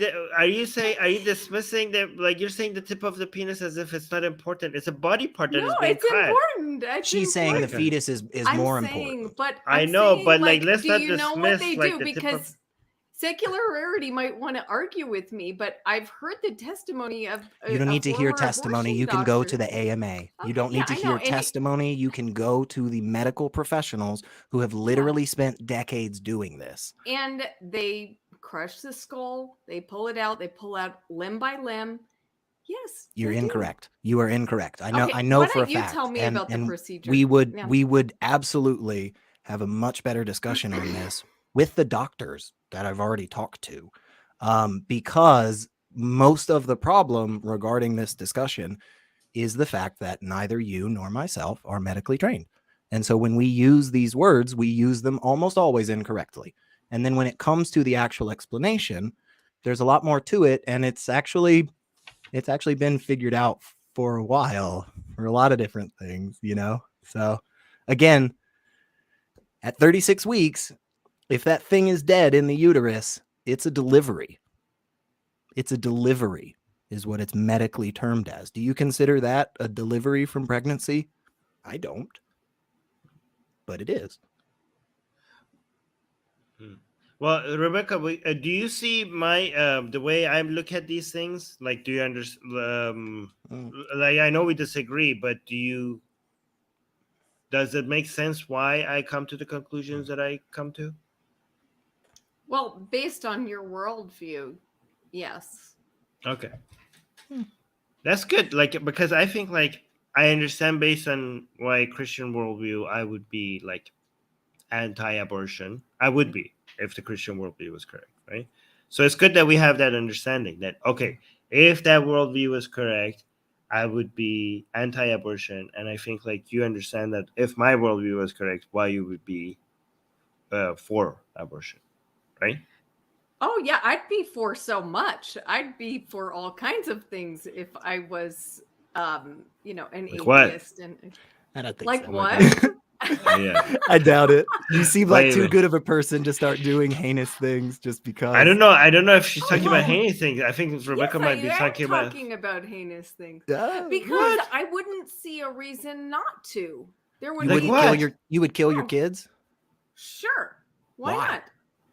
Well, What? I mean, You Not think why Re- not, Rebecca- but why? What's the actual positive reason to kill your children? Like your children are grown, aren't they? well, mine are 15 and 17. Yeah. Oh, okay. Well, teenagers. You would Yes, kill them if you didn't believe in God. Well, Why? What's the positive I can't reason? say flat out that I would. Yeah, I would because you're say better Wait, than that. You're a good person. Rebecca, you think I would kill people randomly for no reason? No, Armin. But I Okay, think but- I don't think you're being consistent with your worldview. I mean, okay, if you choose not What? to because it's your preference, then that's fine. Wait, how is that not consistent with my worldview? I'm a utilitarian. Okay, You know my worldview. okay, okay. Wow, this is gonna go so deep. Rebecca, Do you this need is to why get you to got to your come other back on. questions? Do you need to get to your other questions? Okay, let's have this discussion. Why you think based on my world I'm not being consistent with my worldview, and why would you kill your kids if you didn't believe in God? Let's get back to that at some point. I okay? didn't That's a say good- I would. I said like I So wouldn't why have not? a problem with it. Like, But what I would be wouldn't the against positive it. reason to Okay, let's do that? let's That's get what I back. would Let's wonder. let's Okay. talk about that later. Okay, we got 2 super chats while we were talking. D is saying tumors are alive, leave them alone. And Varun is saying I don't know what this Fetuses that's and a weird- omelet both are good. He's making a very crass. I mean, Oh my god. yeah, Okay. yeah. Which also, by the way, just a reminder for people, Bread of Life, go check out the channel because super good discussions, difficult like this, but always friendly, it seems to me anytime I've seen you have guests on, you had a Satanist on for a couple of times, you've had all kinds of different views and stuff, so yeah. Thank you. Yeah, I Thanks really for the enjoyed this. channel plugs, guys. Yeah, Yeah. I mean, you know. Okay, Seth just became a new member, and I see Woo. Fudge and Seth are waiting to come up. So I'm just going to do one more question before we get to bring them up as well. Gasian American saying, "What is this?" Armin and I went to an orgy to summon. I did not go to an orgy with Gasian American. Trust me, if I go to an orgy, there will be only women. Armin and I went to an orgy to summon the gods and shen of love to end the wars of the world. Okay, that's if it was all that support. easy, we would have figured that out a while ago, right? If it was that easy to end all wars, like, come on, guys. I don't know. Yeah. Okay. Sure. Gasian American. Okay. Should I go so you can bring Fudge up? No. I want you to be here. Okay. I mean, if you want, are you okay with being here? Yeah, of course. Yeah. Okay. Hi, Fudge. Fudge. Oh. Okay, Fudge went. Seth. Hi, Seth. Hey. Hey there. Can you hear me? Yeah. Yes. Good. Very loudly. That's good. Very clear. Thank you for being a member. You just became a member. I saw that. Thank you. Yeah, I've given a couple times in the past, but it seemed like the right time. Thank you. I can drop back down if you want. I said in the PMs, my thought is about abortion. So if you guys wanted to move on, I can. Oh no, down. go ahead. It's just I've grown up. I'm an atheist myself, obviously, but I've grown up around a lot of American Christians in the Midwest, and I get frustrated by abortion because I feel like people talk past each other, and I heard a little bit of that tonight.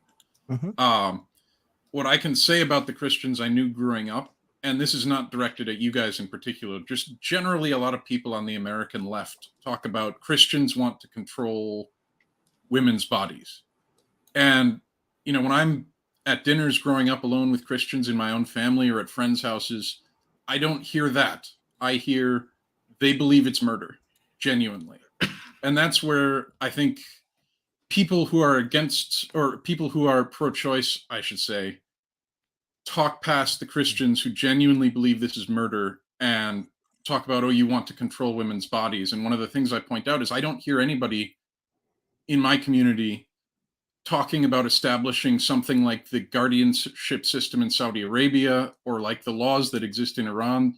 Christians alone, in my experience, and it is anecdotal, in America, aren't talking the way you'd think they'd be talking if they wanted to control women's bodies in a way that women's bodies are controlled many places in the world. So I think purely in, you know, tactical terms, if you want to convince Christians to be pro-choice or to be at least more satisfied with a world in which some abortion is legal, the operative issue for them is, when does life begin?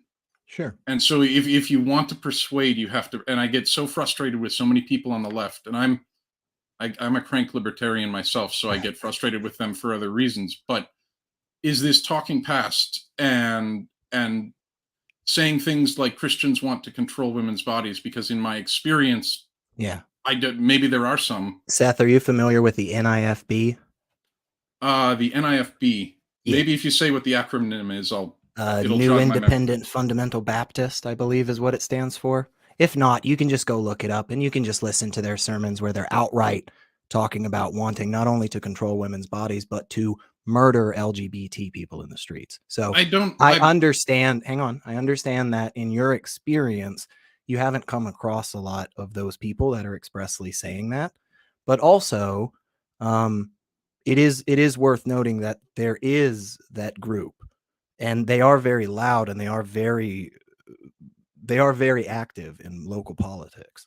So while not everybody, of course not every Christian agrees on this stuff, right? Not everybody is as hardcore. Not everybody, most, if not, I mean, the vast majority, I will totally stand on this ledge. The vast majority of religious people of any stripe are good people.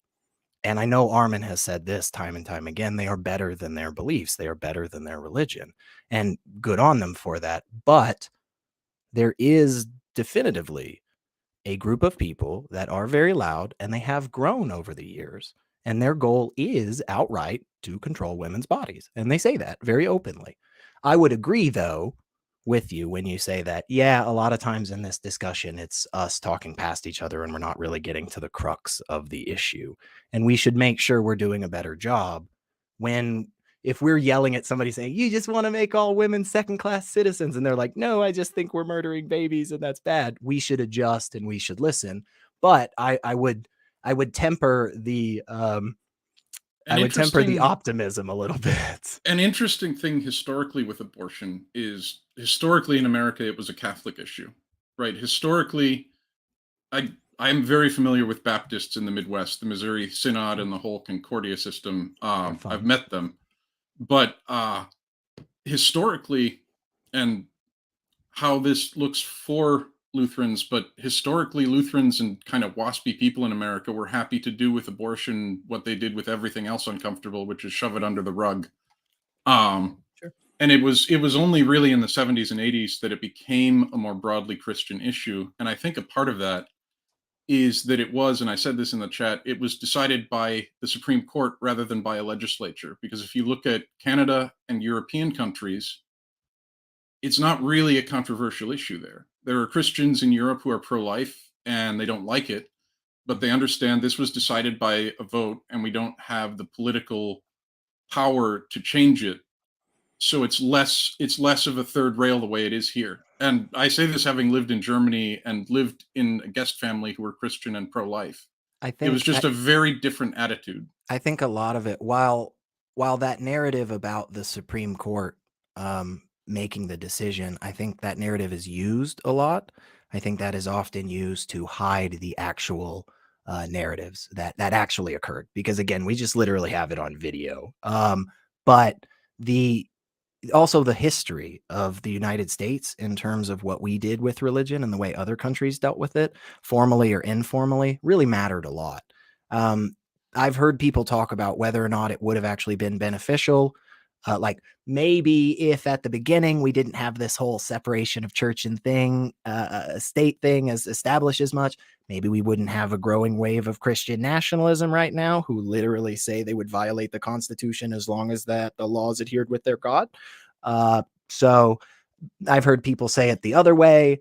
But I think one of the big reasons why abortion is more of an issue here is less to do with how it was decided and more to do with the ability for individuals to become very wealthy and influential with a particular narrative, that being fundamental evangelical Christianity that started growing decades ago. Because you literally have church groups right before the decision on Roe v. Wade making public statements, again, that we still have their historical record now. They made statements saying things like, we are totally in support of this. We think this is the best thing ever.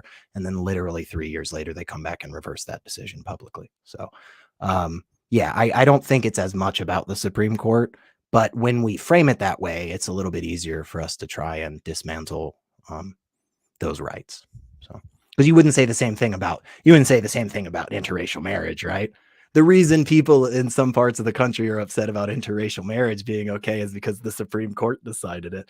No, it's because they're racists. Yeah, in that instance. But Loving versus Virginia was by the time that decision was made, it was only a handful of states left that had laws against interracial marriage on the books, and good that it was that way. Yeah, I think there's a bit of a different context to abortion in that when Roe v. Wade was decided, there were still many states with abortion bans on the books, and historically that had been the case. So I think, and talking about narratives, I think when you have the court make a decision like that, when the states are much more split, I think it was 18 or 19 had explicit bans on the books. Yeah, it was somewhere around the amount that have instituted them again, yes. When the issue is much more split, the Supreme Court making a decision that affects everyone rather than Congress making a decision that affects everyone creates a new narrative that the choice was taken away.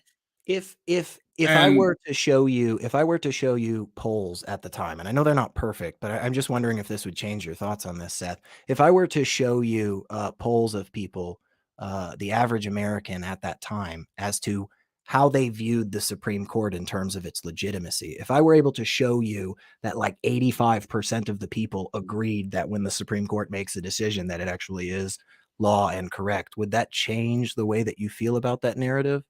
I'd want to see longitudinal polls before and after that decision, before and after other decisions. I also think there are a lot of confounding factors there. Sure. So in the 80s, you see the court become really politicized in a way that it hadn't been before. And I think some of that is abortion. I think some of that is other issues. But I've been taking up a lot of time. So if Fudge wants to come up, I'm happy to drop down. It's been a good conversation. That was good stuff. Yeah, I appreciate that, man. That was very interesting stuff. Thank you so much for saying all that. Do you think like anything I say could use some work when it comes to, I know I'm a bit of a radical when it comes to abortion stuff, but I do think people understand why I say the things like, I do think I'm consistent with when it comes to my standards, at least even if it's radical. Oh, I think so. I think just in terms of my initial point of talking to Christians about abortion, it's important to recognize that I think the majority of Christians are coming from a place where they believe this is murder. So kind of the operative question that you have to attack is, when does life begin, from either side of the issue that you're on? And of course for some value of life, because you're talking about, when do you get sentience, when do you get sapience, when do you get, persistent memory and experience. So it's also for some value of life, which I think you were touching on a little bit earlier. No, but my point is I don't value life. I value lack of misery and happiness. I don't understand. Like, the only reason why we value life is its potential to give us happiness and and also misery. Like, that's what we care about. We don't care about life itself. So I have two don't thoughts. care. My salad is alive. I don't care about my salad. So I have two thoughts about that. The first is purely tactical, which is that Christians do value life for its own sake. So I don't think you can attack that assumption when you're trying to persuade Christians. The second one is, I would say, when a lot of people use the word life in casual speech, some of them are probably using it casually to mean something very similar to what you're talking about. Mm-hmm. Does that make sense? Kind of, yes. You're talking about, from your, I think, more technical perspective, life has no value for its own sake, but there are these things that come immediately after and related to it that do give it value, not just for that person, but for every person. And I guess just in casual speech, I think a lot of people, that would be a very technical distinction without much of a difference in how they communicate. But it's important to clarify what we're talking about, because they it's alive. That's why we should care about it. I mean, I can't give them that, because yeah, it is. I agree, it's alive. Okay. I mean, technically, amoebas are alive as well. Bacteria in my guts are alive as well. Like, I don't care about them, right? So I have to. The reason why I want to clarify what we mean is because so that we know exactly what we're caring about here. That's why I want to clarify. Why are we so hung up over the fact that it's alive? Yes, because I agree. Because if I just give it to them that life is important, okay, and then they ask me, is it alive? My answer is yes, and therefore then the argument is correct. Then we care about life. That's alive, so we should care about it. So I'm like, then I have to clarify. Like, yeah, to me it's alive, but I don't care that it's alive. That's why I want to clarify what I mean about alive. Yeah. So what I would say the better approach to that is to start by specifying, here are the things about life in which I find value, and these things start X, and then saying, I don't care about it before that. Right? Mm-hmm. It's kind of a shock and awe tactic to say I don't care about life for its own sake. I'm just not sure how effective it is. Yeah, shock and awe works though. Maybe. I mean, yeah. Armin takes a little bit of a different approach to it than I do. And a buddy of mine, he takes a totally different approach. Like, I spent, 20 minutes hashing out viability and stuff with him. And he was like, yeah, I mean, technically, Elliot, what you're saying from what you said right now sounds pretty correct to me on a medical understanding. But why the hell would you even talk about that? It's a medical decision between a patient and a doctor. You don't need to do any other argumentation, and I think having those differences, of argumentation style and kind of taking different routes is beneficial. And, just as long as we don't forget that, just as long as I don't freak out and be like, oh, Armin, we're not on the same team anymore because you don't agree with me 100% on terminology. It's like, no, like, we both think abortion should be legal and accessible. So let's make sure we don't, bite off our own, hand here or anything. Yeah. Seth, I thank you for making the point, because it is true. Like, for me, I care about women's rights. Like, I want women to have rights, and I'm very much a supporter of women's rights. I care about the women who are in the womb too, though. So I care about women's rights, all women, not just the women who can hold a Starbucks mug. I care about the ones who don't have a voice to speak. And I think that's who we should care about. We should take more care, like Armin was saying about these poor babies that, you know, are getting chopped on without their permission, right? And they don't have a say in it. They don't have a voice. So we have to be a voice for them. And so I'm trying to be a voice for children who don't have a voice. And I know you're opposed to me using that. I'll say fetus if that helps you, but it's a creature, a being that will develop into a human being if it's not murdered. And so, yes, we do see it as murder. And that's the issue, is I don't believe in a woman's right to murder. What do you feel? How do you feel about in vitro fertilization? Well, I think in general, like general thoughts and feels. We can get specific if we want, but just like in general. Yeah. Okay, not okay, lean not okay. Well, I'm glad that children can have a chance to be born into the world. I do think it's unfortunate that there are embryos that are frozen that will never and murdered, by the way. By your understanding, they would also be murdered. They are purposefully killed because they can't all survive. So that's just like a base process for that. They purposefully pull out more eggs and fertilize them, and then some of. So is that murder also in your view? Look, we can go on that tangent, and I don't argue as vehemently as other Christians do about, you know, like life begins at conception. Okay, I'm not going to argue that it's a baby at conception. I do think since it has the potential to become a human being, we should take great care about that. But, you know, once it has organs and it has a heartbeat, it has a brain, it has a nervous system. And like you said, they can be viable at 22 weeks. Sure. So, and they have all their. But up until that point, it's not murder. Because that'd be in line with in vitro fertilization, or you're inconsistent. Well, like I said, I'd rather argue the point that's easier to argue and not go all the way back to conception. Yeah, me too. Let's deal with the creature that has all its organs, but and it's like. Do you see why that's an issue for me, though? Do you see why that what you've just the two statements you've just made is difficult for me to accept? Because they contradict each other, seemingly. Last question. And then we move on. I know there are so many other people waiting. Sorry. This is a good. Rebecca, she said she was going to get controversial.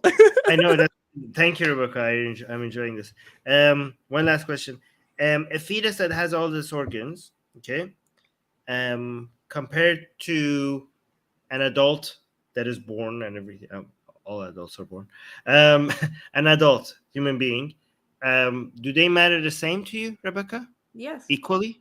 Yes. Exactly the same.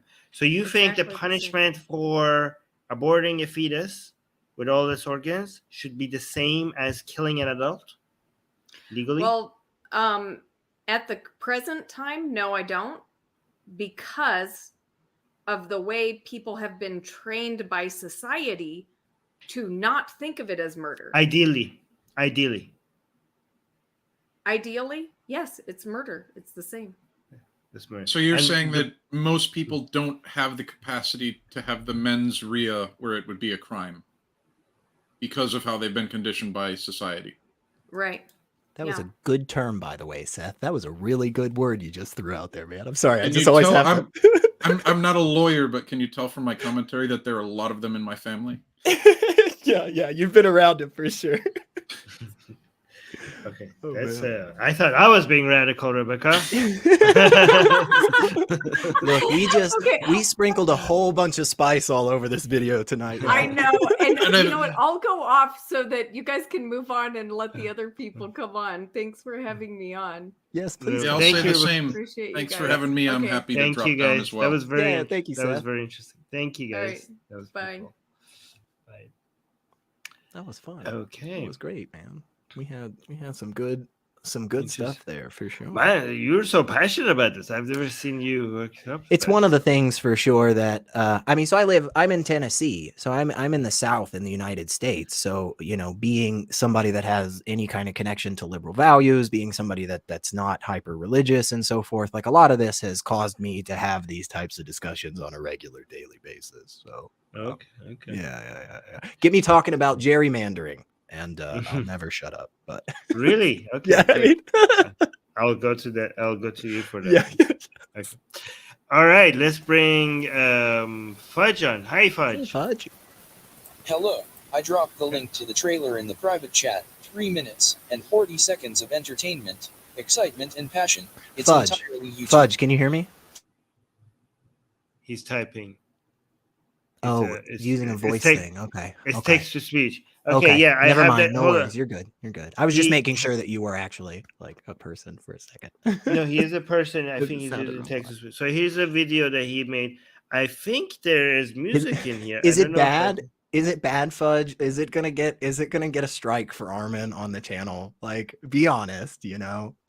Does it have some bad stuff in it? Okay, it's YouTube In the late friendly. 2010s, Okay. a young Christian man emerged to show the world the power of Christianity. My name is not Chris Griffin. It's Bill Jensen. He showed the world the true power of the religion with his amazing vocal cords. What are they doing? Stop kissing! No reverence! No! No reverence! Many times, Bill Jensen's world has clashed with a different world. He has clashed twice with the greatest freak of ever man, Stephen Choir. Go! Back off! Back off! What's your favorite verse? I have seen you even read the Bible! Oh, yeah! Oh, and we'll see how I smash him, because I'll smash him good, baby! I'll make ketchup out of you, baby! What do you think? I'm like a little shriveled old man or something? And so, too, has Bill Jensen confronted Jesse Ridgway twice. This is not funny! Get the out of my house! Jeffrey, get him! What the I'll be back! And when I come, I'm gonna bring Jesus with me! It's been a few years, but I think he's here.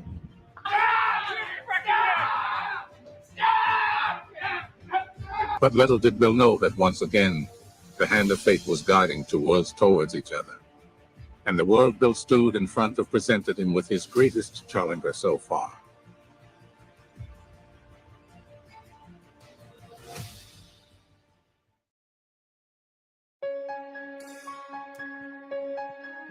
I'm confused. I'm just gonna be honest.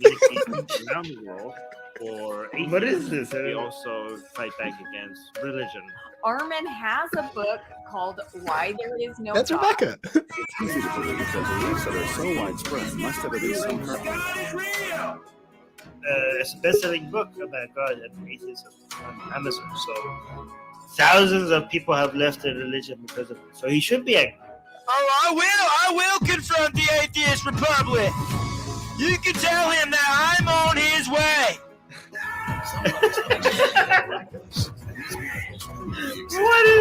To the point and easy to understand counter arguments to many of the popular arguments. Okay, maybe. Okay, you think you're funny setting in this video. This is not okay. Arguably, the earliest function of religion was Maybe pointless. What is wrong with you? With you too? Trying to send me in a video about what is a God, why there is no God. There is a God. Hey guys, this is the Atheist Republic. What do we do here? We talk about religion. Is this the guy that you were talking about? Go live often, so make sure you hit the notification bell. So Is this the guy that I'm going to confront next week? And we engage with each other. We review videos, articles. We have sometimes. Oh, I'll engage with this sinner, all right. I will definitely engage in confronting him. It's part of live chat, part of live stream. I'll make sure. All right, I don't want to see this guy anymore. He disgusts me. Oh, I will confront the Atheist Republic. You can tell him that I'm on his way. Oh, I'll engage with this sinner, all right. I will definitely engage in confronting him. I'd like to point out the fact that the editing work in that video, Fudge, was phenomenal. I just want to point that out. That was great. I enjoyed that. Also, did anybody else notice how like those older videos of Armin, he just seemed like really cool? You know, like you're just walking around like you own the fucking place, man. I mean, yeah, okay. Thank you. Thanks for the compliment of my walking. No, that was a great. That was a great video. I might have to go check this person out now. Okay, yeah, I will go check him out as well. I will go eventually. I will email him. I don't know, Armin. Look, just admit it. You're scared. You've been shaking in your boots this whole time. You're afraid. I am now a little bit intimidated. To be honest, I wasn't expecting him to be so. Yes. I don't know. I was trying to think of a good word. The only one that kept coming to mind was loud. But no, it was great video, folks. Thank you, Fudge. Thank you. All right, let's bring on Asian American. Hi. Woo. Hey. Hi, how are you? Yeah, I'm good. So I had a Ooh, do you so hear that? sorry, my background's in molecular biology. That's what my undergrad was in, and just listening to you guys talk about abortion for so long, I was like, oh, interesting. Like, just so like I'm obviously pro-choice, but it was just like that just dominated my thought patterns for like 40 minutes watching you guys argue over the technical details of what constitutes alive and using the technical definition of alive versus sapience versus sentience. Just like that was how right was I? That's what I need to hear to be able to sleep well tonight, Asian. How correct was no I? You're correct in saying that technically anything that comes out of a uterus is technically considered a delivery. I guess my standards for what's alive is very different. Yes. And I think secularity. To me, anything that has a cell structure, that has mitochondria, that is like still burning anything. Yeah. Okay. Yeah, For the cell, like as long as that's still happening anywhere, that's alive. Like yeah, if you metabolize oxygen or use Yes. ATP, it is technically considered alive, and it's just. And that's then, why I say my salad is still alive, because it Yeah. still has green, fresh leaves that is that are functioning cells still there in working. the word you're looking for is turgid. The cell walls of your salad is still turgid. That's why it's still crunchy. Who? First it was Seth, now it's you pulling out these big words, y'all. Oh man, y'all getting me. All right. Yeah, I haven't even said adenosine triphosphate yet. Oh my gosh. It's done. You guys are lucky this camera only goes like waist up right now. You guys want me to step out? Like, yeah, I mean, oh yeah. So oh man, I forgot my question just because like it was just an interesting conversation around abortion. Oh yeah. I can't remember my question now. So is I your guess- question where secularity lives and how? I don't know. He already said Tennessee. Yeah, yeah. Okay. No, I hit you. I slide into the DMs. I know how to. All right. Oh man. Yeah. So like, also not my background, but like my cultural understanding of abortion is very different because my parents are from China, and so it's like, it's the exact opposite. Women didn't have a choice, but it was in the opposite direction where abortions were forced on you if you were the ethnic majority for the quote unquote betterment of the state. But they didn't take into account the women's suffering when they were doing that. Like even it wasn't just the women that were suffering, even the midwives were suffering because they were like, hey, I had to do so many of these in a row. Like, you're the 100th or something person that I've done this to, and it's devastating to them. So it's like, it's just when people reduce, it's basically taking Armin's Malthusian-esque calculation to it just turning it to like a crazy degree. And that's just like what I was thinking about when you guys were arguing about this. Also, so like I was brought up under a Chinese pagan, whatever the fuck you want to call it, and my dad, when I was a kid, told me that, oh, your soul came from the moon, and he used, like, it was a joke. He didn't actually believe in that, but from what I understood was like Chinese gods would occasionally take rebirth on Earth, either as a punishment or as to like, oh, you have to live like immortal for a few hundred years or whatnot.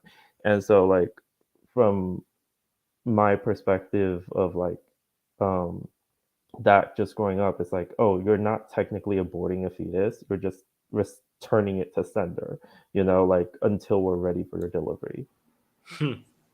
Okay, cool. Yeah. All right. Do you have any questions? Because we've been more than 2 hours now. No, not really. Sorry, I forgot my question. Whatever it was. When you remember it, like post it as the next Patreon question for next week. Okay, I will. And keep it under maybe 3 paragraphs. Maybe like. I mean, come on. At this point, you're doing that on purpose, right? You can just tell us. Provide context. I have to provide context. I have to provide scientific and historical context. It will be rejected. It will be rejected if it's. We're putting a word limit, you guys. What's the upper limit of the word count? I don't know. You know. You don't need specifics. Okay. All right. You know what? When you see it. Coming from you, I don't need specifics. Interesting. Okay. Well, I'll come up with the exact word count. Okay. I'm sure you can use all. Just for you. Everybody else can type as much as they want, but just for you. Yes. Well, would that include hyperlinks? Would you include? Oh my god! Go away! Go away! Go away! Bye. This is why we can't have nice things, Armin, because people come up and they try to find exactly where the line is, and they push it and they push it. All right, guys, we should go back. All right, thank you, Cajun American. Right. Oh gosh. Let's go to PK. Hi, PK. Hey. No, hello guys. How are you? Good. I'm good. Yeah, I have 2 questions. For Armin, I have. Armin, you said that you believe that minimize suffering. That's your like utilitarian thinking, right? But but what I was thinking was like sometimes like especially like in cults, like they can have real pain for stuff. Like they can really feel pain in cults, in cultist like organization where they have like a cult kind of a thing. A cult, okay, yeah. Yeah, and then people really feel pain, and it may not be like physical pain, but the really emotional pain they do feel when they see something or something like that. And that sort of thing, that group can do like harm to some other people, and they will, because they feel that person is doing them something wrong.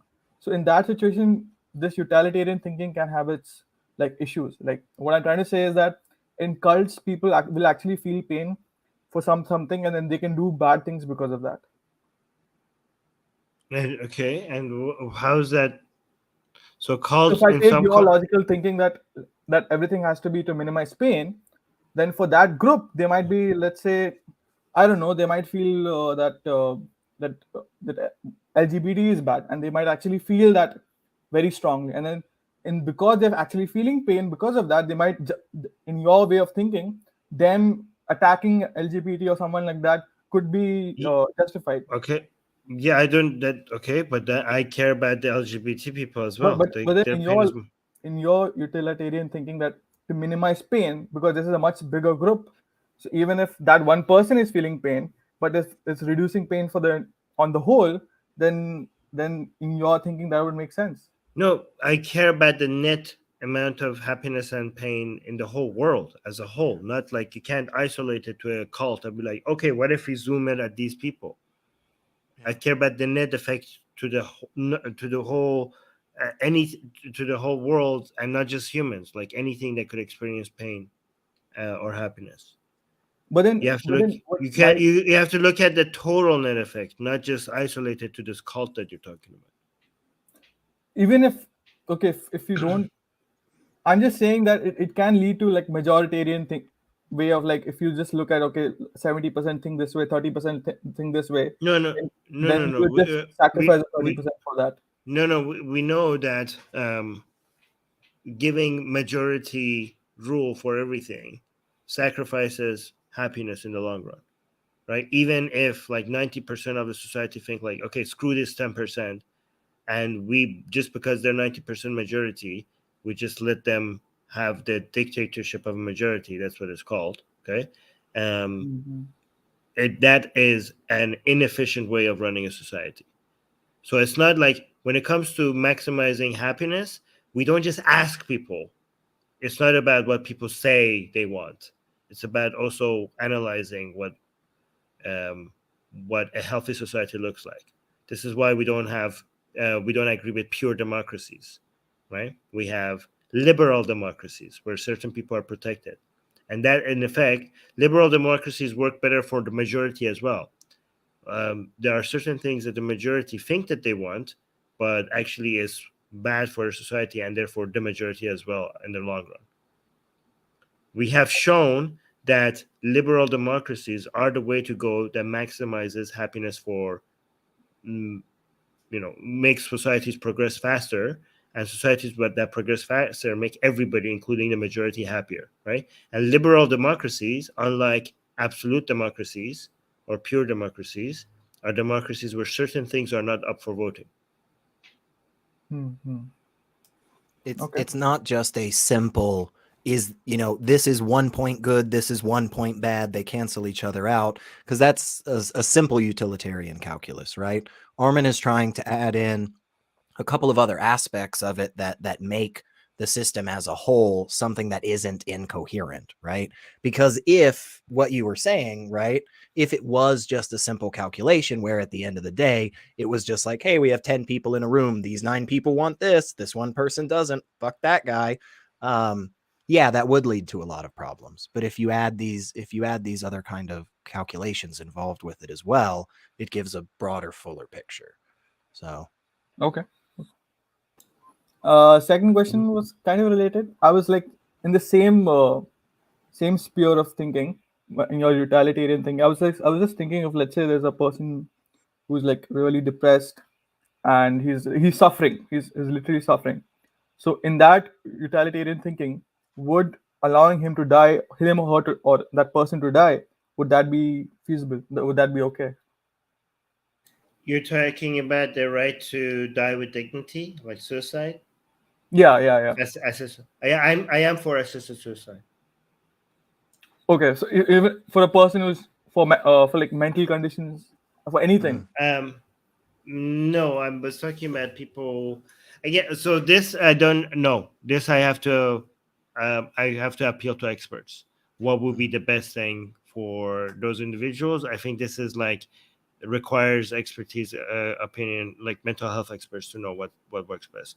Because I would have to I have to claim secularity. Do you have any information on what would be the best for? The first thing that comes to my mind is, and I could be getting some of these specifics incorrect because I haven't seen the story for a good handful of months at this point, but I believe there was a case that kind of dealt with this that happened in like the Netherlands recently, where they do actually have like death with dignity, physician-assisted death, whatever term you want to call it.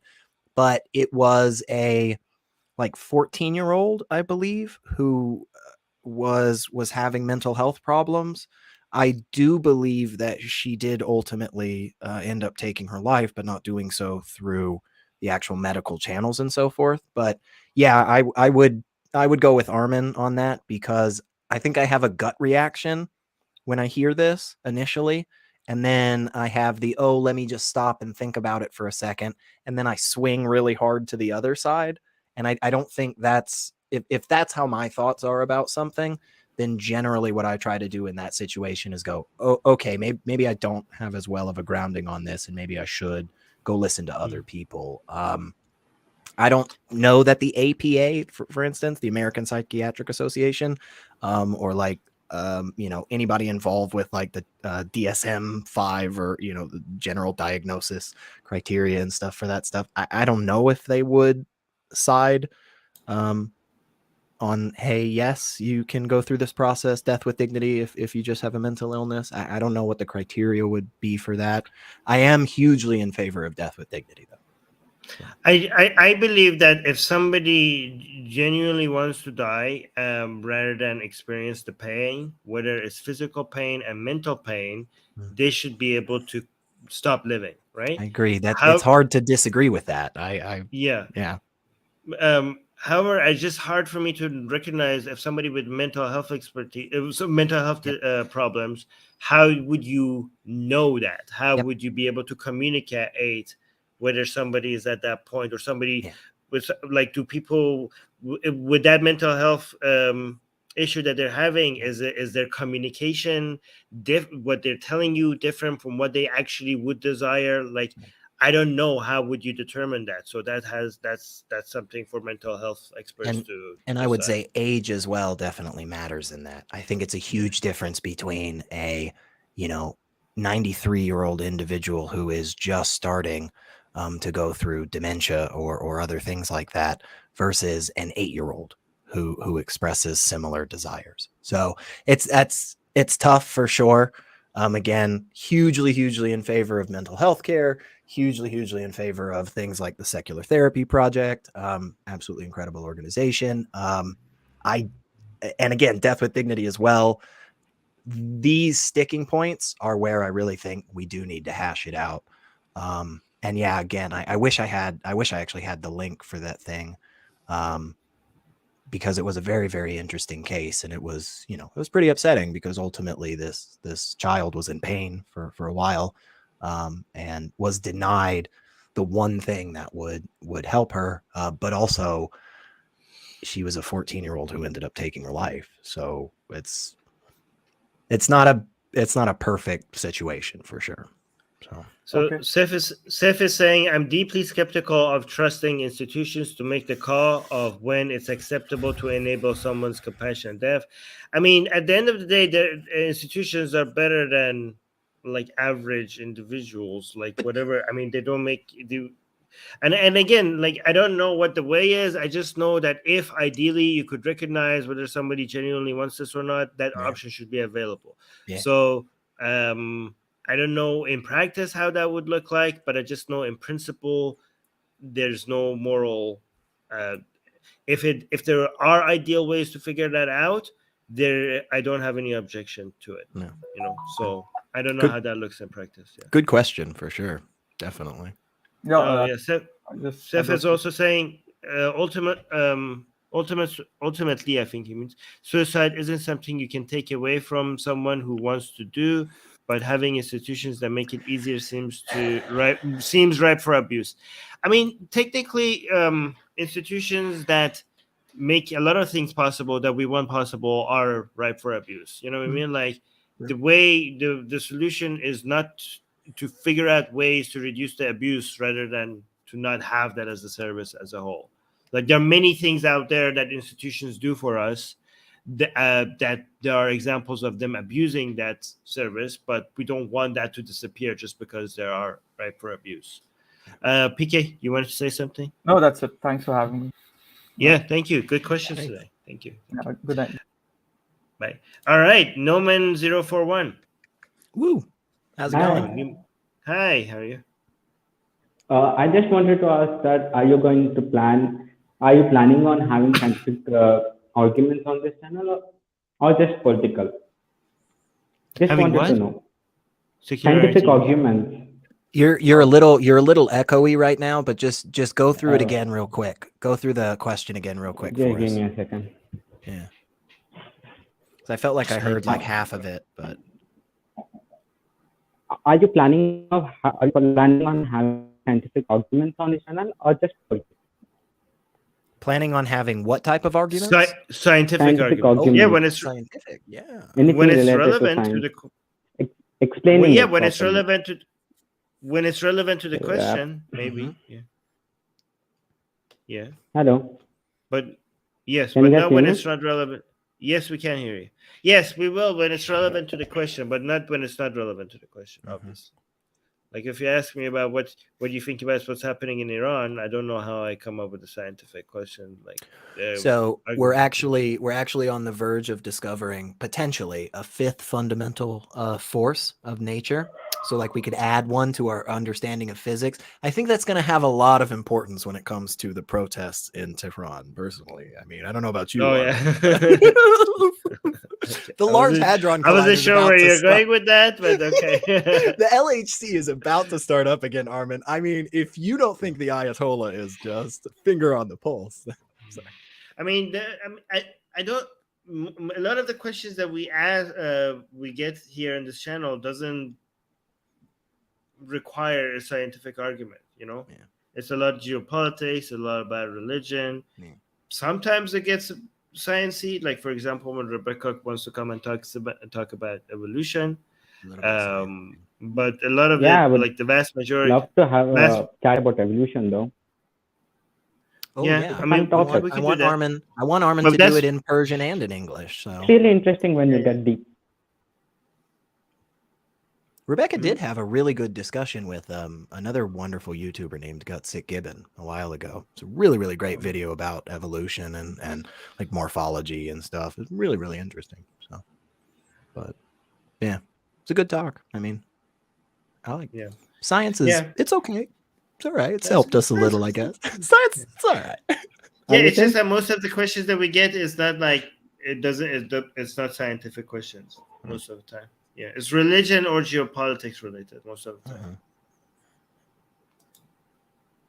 There's a religion is actually kind of scientific, right? What? It can cross into that domain, but religion isn't necessarily scientific, and vice versa, of course, because you can be extremely religious, be a very hardcore believer in Christ, and absolutely accept radiometric dating and evolution and all of these other things, and vice versa. You can be a hardcore non-believer in anything divine or supernatural and be totally against those things, but when religions step into a realm where they are making a claim about the natural world around us, that is a scientific domain, at least. So it isn't necessarily science, right? Because they may not necessarily be going through those step-by-step processes of observing, hypothesis forming, testing, peer review, yada, yada, yada. But yeah, if a religion says like, hey, water is actually made of, I don't know, frogs. I don't know. Just something ridiculous. Yeah. Like it's all frogs. It's just liquid frogs everywhere. Frogs are made of water though. If that were the case, then it would be like, okay, well, that's not right. Yeah. We got some science there, But if somebody says like, hey, there's this all-powerful force of nature that exists in all of us and we just haven't found it yet, and that's God, then it's like, well, that's kind of sciencey, but it's just still a theory. Say again? It hasn't been proven yet. Yeah. And so that's kind of where, the whole concept of like metaphysics and so forth is where a lot of religious understanding falls. And a lot of people would argue that is totally outside the realm of science. And it's like, I don't know, maybe not, maybe it's bullshit. But okay. In science, all right. Oh, sorry. Yeah, go on. Last point. Let me make your last point, then we have to go.